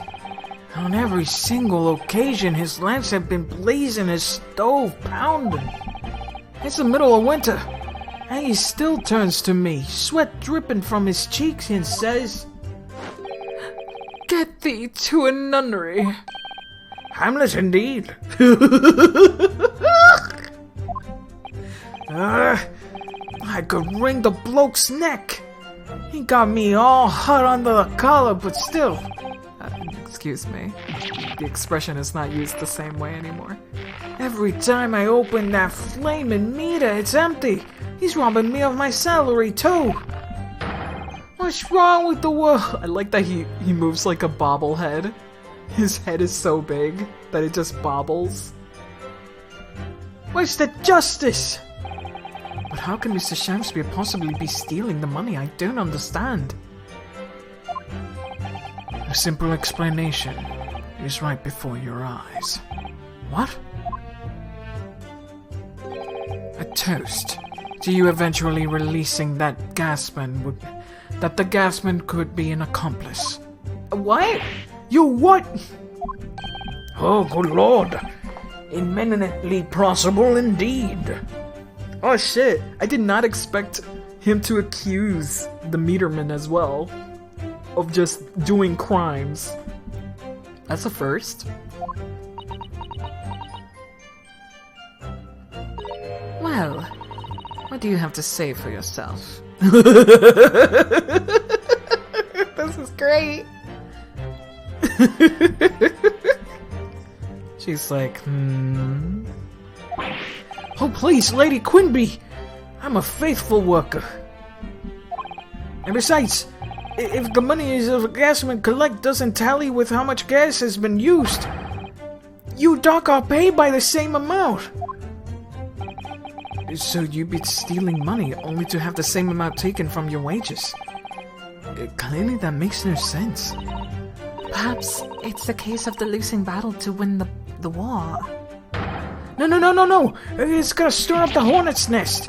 If I went stealing from the company, I'd be finished. It would seem that there's no evidence to support the claims of thievery against the victim. Because Mr. William Shamspierre is innocent. How many times are you gonna throw that? This is the 4th time. Pray, forgive me if that shadows some illusion of my learned Japanese Nipponese friend was clearly under. I was hoping there would be a juror who committed crime. Huh, that could happen. That could still happen. We're still only in, what, the 2nd case of the game? We're nowhere near the middle. Ugh. I certainly didn't expect to uncover another crime that looks like it's been taking place in the very same room. According to the testimony, it's only the meter in Mr. Shamspierre's room that's under suspicion. It does seem as though perhaps it has nothing to do with the incident involving Mr. Natsume. I know, but it does seem that way, but the fact is, since I've been practicing law in England, I feel like I've encountered this at least once already. Cases that are interlinked. Ah, I'm glad that he's noticed. As a character. Oh, It might seem that the two cases have nothing to do with one another at first, but in fact, they're intimately connected. yes. We have experienced that before, haven't we? I wonder if this is another instance. Perhaps, but we can't be sure of that yet. If the Ultimate Gas Company has been investigating Mr. Shamspeare so earnestly, there must be something to it. But then, how has he been managing to steal their gas? I am more than happy to illuminate. Let's see. And yet the meter in Chancellor's room didn't have a single coin in it. The meter didn't appear to have been tampered with. Here we go. Here we go! Objection! Lady Altamont, I'm afraid to say that this meter clearly does show signs of having been tampered with. Oh, what? Get away!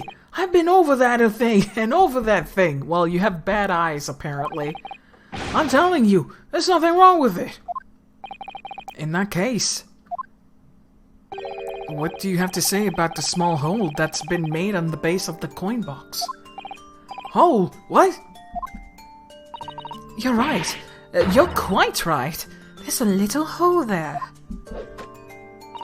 The meters aren't supposed to have that. None of the others do. In other words, we can assume that Mr. Shamspeare secretly opened this hole himself. Yes, I wouldn't be all that surprised. But why?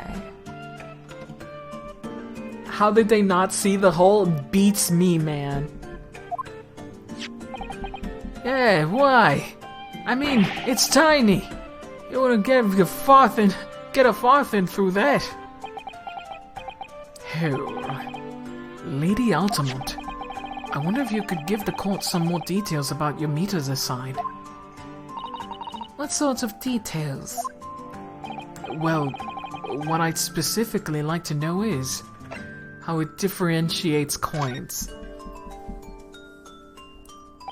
How does the meter tell the difference between different coins? What do you mean? Well, for example, if someone were to put 1 penny coin, that wouldn't work presumably, would it? No, of course not. So, well, how does the meter know what the coin has been fed was a through penny bit? Ah, I see what you're getting at now. The meter tells coins apart by the shape and size, which includes the thickness. A through penny bit is about 3/4 of an inch in diameter, you see. Other coins just won't fit. Ah, I see. It's clearly been very well thought out. Except not really. A witness will amend her formal testimony with that information in the case it is pertinent. As you wish, my lord. I wonder if I have to ask about the other thing.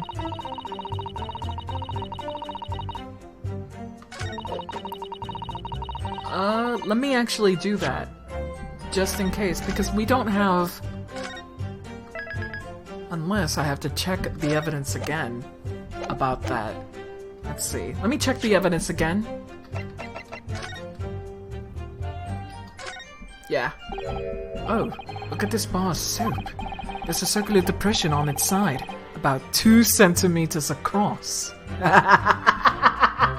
I knew that you had to check it again. God damn this game. Or 3/4 of an inch. Oh, do you think? We did find the soap at the seam, did we? Yes. Yes, there were 2 bars on that little ledge just outside the window. So we took this one. 3 coins. Hair. Depression. But I'm sure that when we first found it, There was some sort of reddish medallion in the middle there. I remember it clearly. Yes, but there's no sign of it now. Where could it have gone? Alright. Easy peasy, baby. We got this in the bag. Alright, let's go back to this one, I guess, and show the thingy. Show the soap. But first, gotta save. Gotta save, baby. E. And then press R. Objection. Let me just confirm something here. If the diameter and thickness were to be correct, the meter would accept any object as it were through penny bit. Is that correct? Yes, that is correct. Well, by something of a coincidence, while we were investigating at Mr. Shamspeare's room, we found a particular item that matches the dimensions perfectly. Something the same size as a through penny bit. What was it? The item in question is this. What? Are you inhaling gas? It's a bar of soap. It certainly looks nothing like a through penny bit, I must say. It looks like I'm going to have to point out exactly what I mean here. What's so important about this soap? Is this part here. There it is. Got it! Got it! Attorney badge. That's not the coin. That is soap.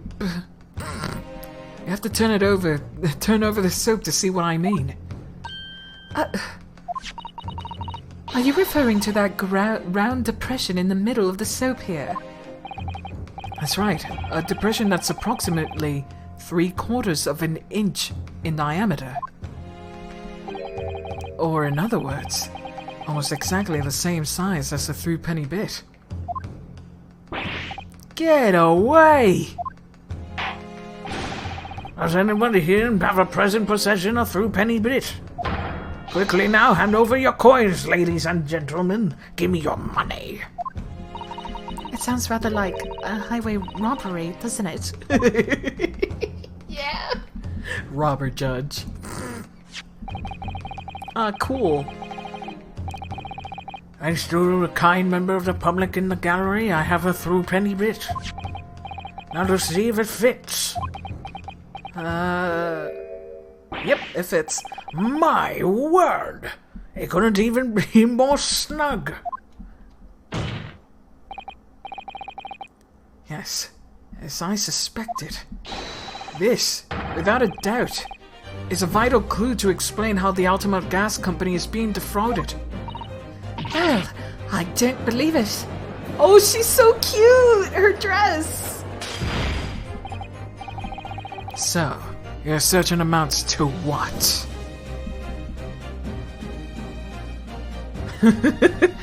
I have a pen. I have an apple. Apple pen. I have the through penny. I have a soap. Through penny soap. Like, come on. You gotta put them together, baby. Her character design is really cute. Some inferior bar soap has tentative connection to the theft of gas. Yes! The depression in the soap was clearly made by a through penny bit. I must concur at least that pushing a coin with some force into a poor quality bar soap, such as this, is a remarkably simple way of replicating the coin's shape. Bottom bar soap can.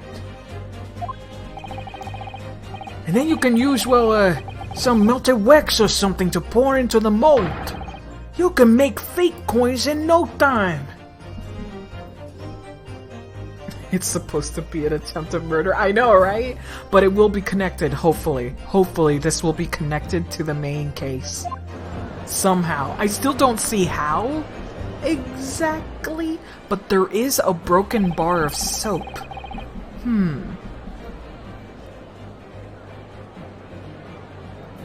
It'd be hilarious if it's not connected. Gas fumes? No. I don't think it's the gas fumes. It could be, but I don't think so. This brings all the pieces of the puzzle together. It's the method Mr. Shamspeare has been using to steal the gas. That's the missing link. And now, if I follow the chain of thought, it's going to bring me to a new explanation to what happened that nobody's considered yet. Let's hope so, Naruhodo. Yep, it's proven to be strychnine. Strychnine. He frames Saseki for murder because he broke the soap. Yeah. That's a good one. That could be motive to frame him. Let's see. But this is all nonsense. If the man has been making fake coins, my worker here should have found him when he emptied the meter. Why true, Lady Altamont? In the presence of some black magic that could make them disappear. Are you using your brain? I see. That's what we're dealing with, is it? There's some form of black magic that could cause the fake coins to disappear into thin air, yes. Exactly. And the meter here gives it away. What on earth? Activate. Activate those brain cells. They're remnants of the magical method used visible on the gas meter taken from the victim's room. If that's your certain, counsel, the defense will identify the remnants of the court at once for the court.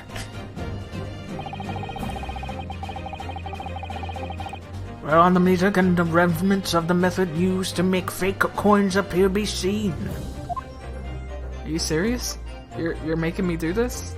You're really making me do this? Okay. Got it! We found this bar of soap at the scene of the crime, just outside the victim's window. Outside? Yes, outside, where you yourself, Mr. Meterman, were loitering in the freezing winter air. That's where we found this soap. I get it. That's right. The answer, of course, is ice. Oh, fuck me! Of course, it could be water! Why didn't I think of water? Why did I make it more complicated? It is such a simple solution! That's why the floor is wet! I'm so stupid. Of course it's water. God damn it. Water could melt easier. Absolutely way easier to melt. Did you say ice? Mr. Shamspeare's been leaving soaps like this outside his window each evening, filled with water.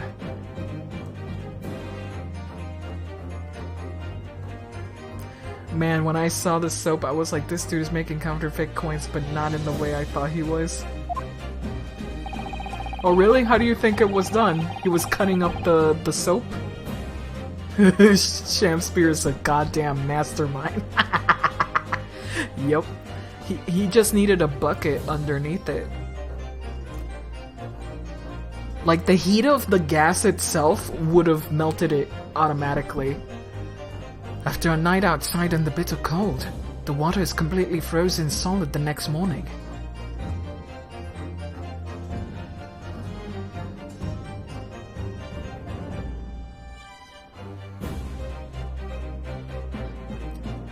To make fake coins. Oh wait, you thought that... That's exactly what's happening though, Coco Bean. He was making fake coins. No, you got it right.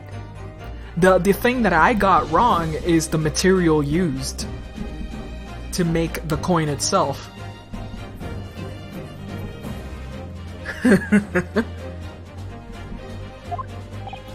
And he takes his fake coins of ice and feeds them to the gas meter, leaving them light and win more from spades.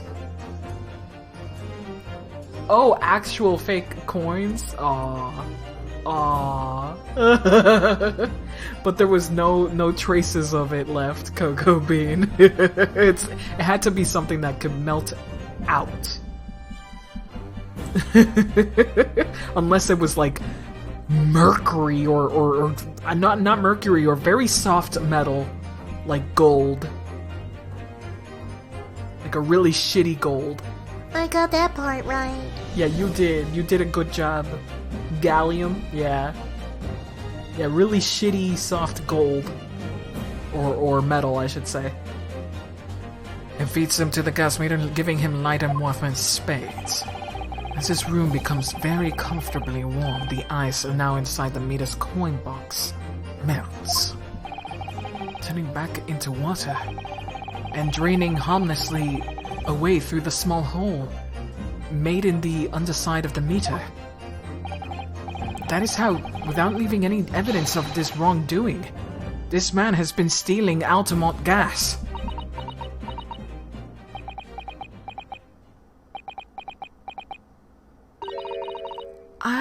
Just like that. So simply. Is he trying to make us look like idiots? He's been fooling us with all small bars of soap and some water. That's right, madam. I don't believe it. It can't be true. Do you have any idea how much money we spent to develop the new meter? And now you have the audacity to suggest that a bit of soap and some water can render it completely useless. Yes, ma'am. Sometimes the simpler solution is the answer. This is reminding me of that story about pens in space. Like they were developing a fucking ink pen when all you really need to bring is a lead pencil. There, you can write in space now. You wasted your time making this specialized pen. Because, you know, you need gravity to push down the ink. The moral of the story, as long as people want to beat the system, they will find a way. Yeah, and it's usually fucking ingenious, really. I'm fairly sure I didn't design it. Evidence. Sorry? Did they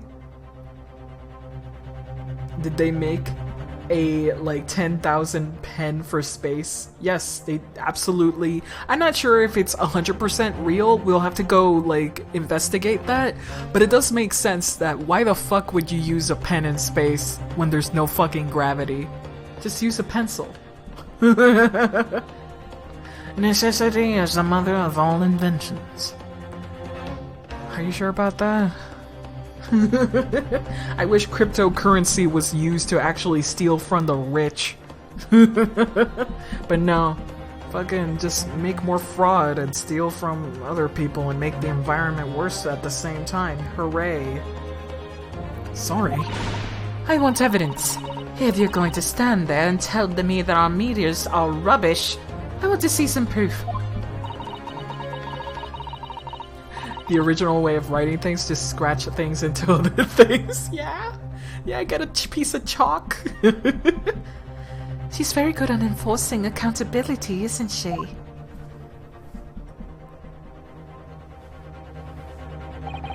Very well, Lady Altamont. If you like evidence, I'll provide it. Hey, Naruhodo already knows what to show, eh? What? Mr. Naruhodo, are you saying you do actually have evidence to support this theory? I did notice a trace of something that bothered me a little at the time. And I have a feeling that this theory we've come up with now could explain it. The piece of evidence that substantiates the theory about how Shamspear was stealing gas is... There we go. I wonder if I have to look at this first. Give me a second. Do I have to click on this? No, I do not. So I'm just gonna show here. Take that! This is a photograph of the scene at the point when the victim was discovered. Taken by Inspector Gregson. The moment when your character knows more than you do. Well, I already knew as well, so I'm just glad that Naruhodo also knew. But sometimes Phoenix did this all the time, where he was just bluffing and not knowing what the fuck is going on, but he's like, oh yeah, I know what to show. And I'm like, what are you talking about? What are you talking about? At least Naruhodo here is actually using real logic here. That you can think of before coming to this point. And also the player.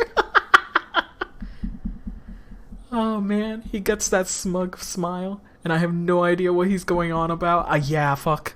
Phoenix is so freaking. He does that so much. I hate it. I want to fucking punch him sometimes. I'm like, just fucking tell me. Oh, jeez. In this photograph of the scene at the point, by Inspector Gregson, and it clearly shows the remnants of the crime carried out by Mr. Shamspeare. What remnants? Phoenix is brilliant. He's just an asshole. And I wish they kept him as an asshole, to be quite honest. Here you can see the gas meter on the wall in Mr. Shamspeare's room. Now, look closely at the floorboards. The floorboards. Getting a divorce. Harrison Ford. Getting an abortion. Napkin and Babkin. Sorry, I'm sorry. I always thinking about that video. Directly underneath the meter. What is that? Some kind of grubby stain. Most certainly, it's a water stain, resulting from the liquid that's drained out of the hole, made in the meter.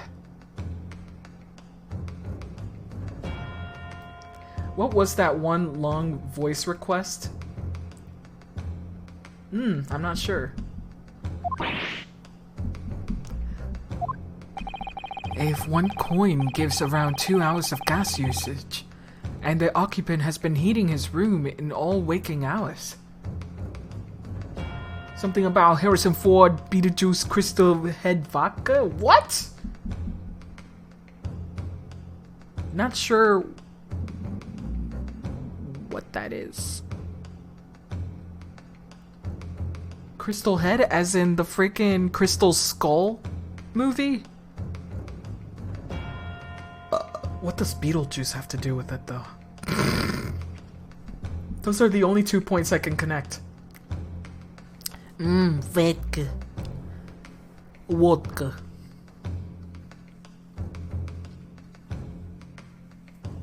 Let's see. Crystal Head. There's a Crystal Head vodka? Oh, that's hilarious. And the occupant was heating his room in all waking hours. We can imagine he would have used 10 of his fake coins each day. The melting ice inside the meter's coin box would have been dripping out almost constantly, leaving a stain on the floor. This is awful. And there's further evidence too. Mr. Shamspeare slumped over his table, apparently having consumed strychnine. And right next to him is a bar of soap, broken in half. You're right. It would appear to me then, Counsel, that a man was eating the soap, was he? Okay. I spoke too soon that the judge wasn't going to say something really silly. Oh, that's great. I love that. Pardon for me for disagreeing with your lordship, but certainly not. He didn't beat about the bush there, didn't he? Did he? In truth, Mr. Shamspeare was found with a fork in his hand. A meal of soap sounding increasingly likely. Lord Van Sykes! I spoke too soon. Judge is great. You mean to say he was using that fork to... Yes. To extract frozen coin from the bar of soap. But the bar broke in half. So perhaps it didn't go very well. Good gracious.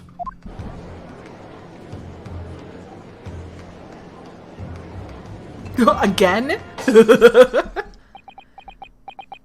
Okay, so how are we gonna connect this?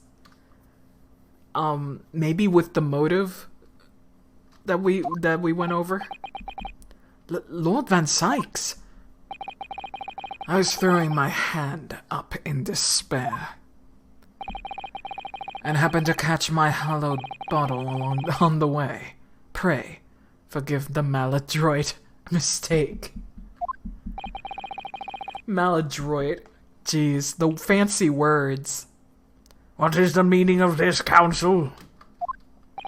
Allow me to pose my learned friend a question. What exactly did you establish with your most recent cross-examination? That he's untrustworthy. Imbib? Imbib. Yep, maladroit means clumsy, yes. So let's go on with the word of the day calendars. Imbib.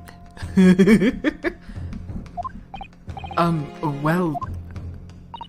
That Mr. William Shakespeare is a liar and a thief. In other words, that his testimony is unreliable. That's it. That's exactly it. Whew. Very well. Let us assume the man is a liar. Now allow me to pose another question. What possible difference does that make? Fuck. In Bible. Well, you know that suicide can be discounted. Scotland Yard's investigation revealed no sign of another vessel that contained poison. On the night in question, there were no visitors to the room except the accused. The young gasman's testimony, which we have no reason to doubt, has confirmed that. God damn it. Furthermore, the only possible way the poison could have entered the victim's body was via the tea. The court has no evidence whatsoever that suggests otherwise. What was that shitty looking coin? Was it the tea? That coin was made out of tea! He didn't drink anything. It had that color because it was made out of tea. Remember the color from the soap bar before? It was made out of tea. He didn't drink shit. Do we know what kind of tea it is? No, we do not, but it matches the color, at least. The fact that he left it to get cold, and it was this kind of russet color. Tea-flavored coin. I think he just poured the tea in there. So he didn't drink shit. Even if William Shakespeare is a liar you claim him to be, these facts have been objectively established. There's no escaping it. I was like looking for a way to connect this, and I'm like, it's the coin themselves. It's the tea. Therefore, in light of these facts, the prosecution calls for immediate adjudication. Wait. You, what?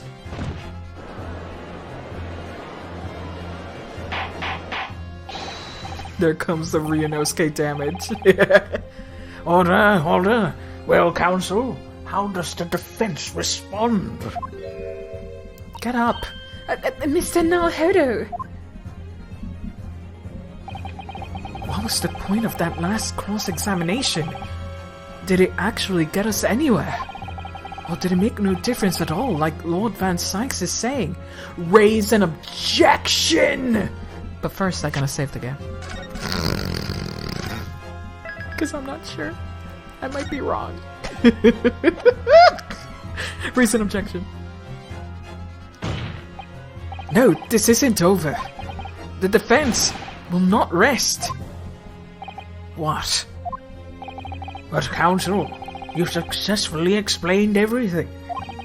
You've identified and substantiated the unscrupulous method employed by Mr. Shamspeare and to consume Graves. What more is there to discuss? Lord Van Sykes just highlighted 3 facts in order to make his point. But contrary to what he would have the court believe, not at all of them have been objectively established at all. Consume gas. What are you trying to say, my Nipponese friend? At least one of those so-called facts is an assumption, made due to lack of evidence.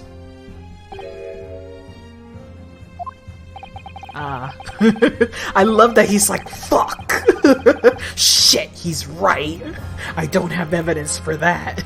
The poisoning. The poisoning, we don't know where the poison really came from, so... But the situation has now changed following the cross-examination of the latest witnesses to take the stand. Don't be absurd. What is this nonsense?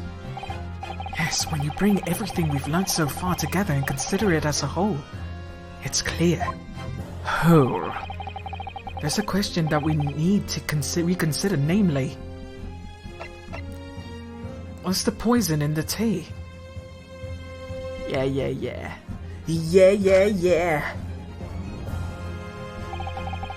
We've all been led to believe that the strychnine poison fuck. The way it's fucking spelled fucks me up. That afflicted Mr. Shamspeare was in the tea brought to him by Mr. Natsume. But that's a conjecture at best. Objection! As a whole, the victim has testified that nothing else passed his lips that night. There's no other possibility. And since there was no trace of the tea left at the scene, it couldn't be tested for traces of the poison. Objection! As I said, the situation has changed. Because in fact, some of Mr. Natsume's tea was left at the scene. And in a particular piece of evidence proves it. Objection! A ludicrous claim. A Scotland Yard detectives investigated the scene exhaustively. What evidence are you suggesting they missed? The other soaps. The other soaps, baby. The defense has made a bold claim indeed. Very well, Counsel. Present your proof. What evidence from the scene of the crime can tell us about the nature of the defendant's tea? The bar of soap again? Let me save just in case. Just in caseos. I feel like I have to show the bar of soap again. And not this. Yeah, it's the bar of soap again. Let's show it. Take that! Good gracious! The soap? Again? The same bar the victim used in fashioning his coins of ice. Yes, that's right, my lord. It's just come back to me. Something about when we first found this bar of soap at the scene yesterday. So it just melted off when they brought it to the room. I just realized how it disappeared. I'm stupid. I was like, where's the coin? I'm like, it's made out of ice, Paxi. It's melted by now.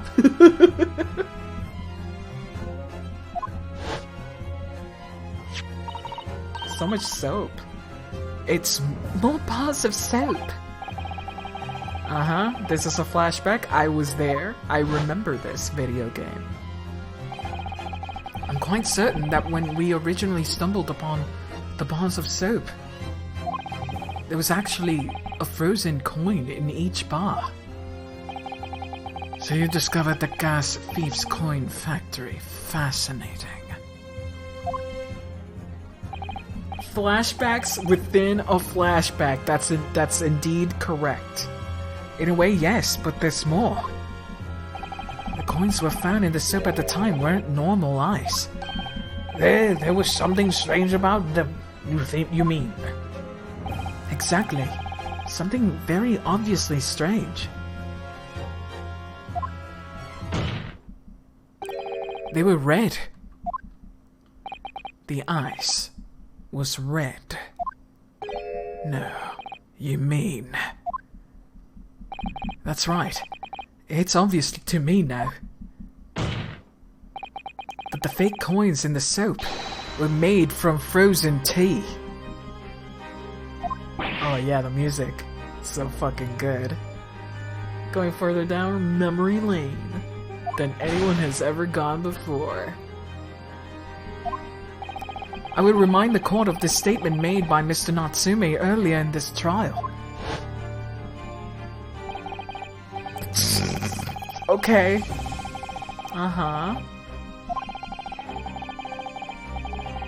The public pump outside always freezes at night, so I bought the bottled water. Okay. Alright, video game. To make it effect, alright. Ah, yes. I believe there had been a snowfall that day. It was particularly cold.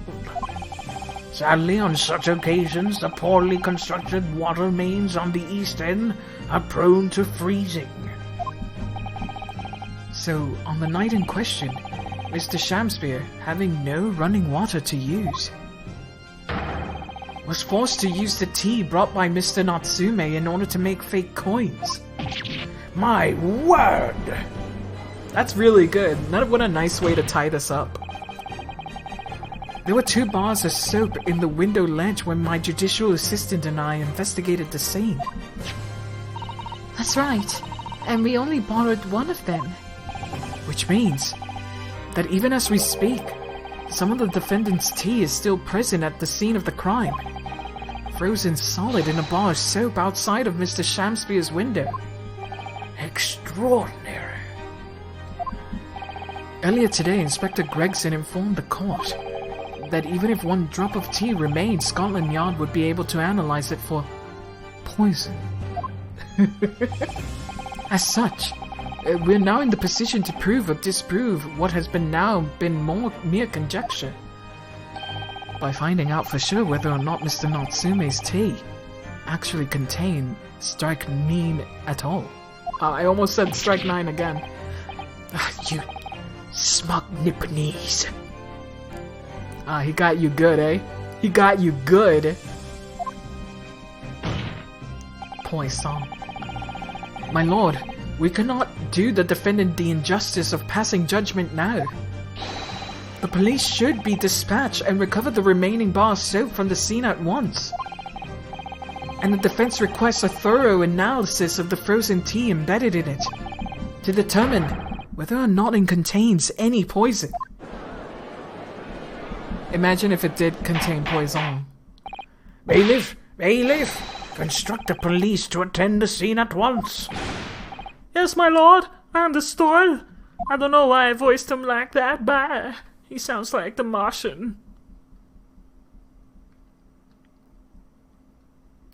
It would seem that we have no choice but to suspend these proceedings for the time being. I trust you have no objection, Lord Van Sykes. None, my lord. Are you gonna talk with me after this? Do you want a talkie-talkie? On the outie-outie? Scotland Yard will recover the tea from the scene and carry out the requisite tests immediately. Bailiff, why is your voice so fucked? Because I drank too much last night. The trial will resume at the same hour tomorrow. Oh, tomorrow? Okay. The prosecution and defense may conduct further investigations as appropriate in the interim. Fuck. I couldn't say that word. Yes, my lord. Okay, more investigation. Whew. Probably allergies. Multi-day trial. Well, we managed to scrap through there somehow. Thank you, counsels. Court is adjourned until tomorrow. I can't raid. To be continued. Fuck. And guess what, you guys? I do have to go to sleep. Such is the life. Fuck. God damn it. This sucks. Such is the life. Yeah, but I have to wake up early. God damn it. I'm so upset. Thank you for joining the stream, though. Big appreciatos. Big thankies for joining stream. Thank you. Yeah, short stream. 4 hours to get past that one trial, Jesus. And now we're going to an investigation.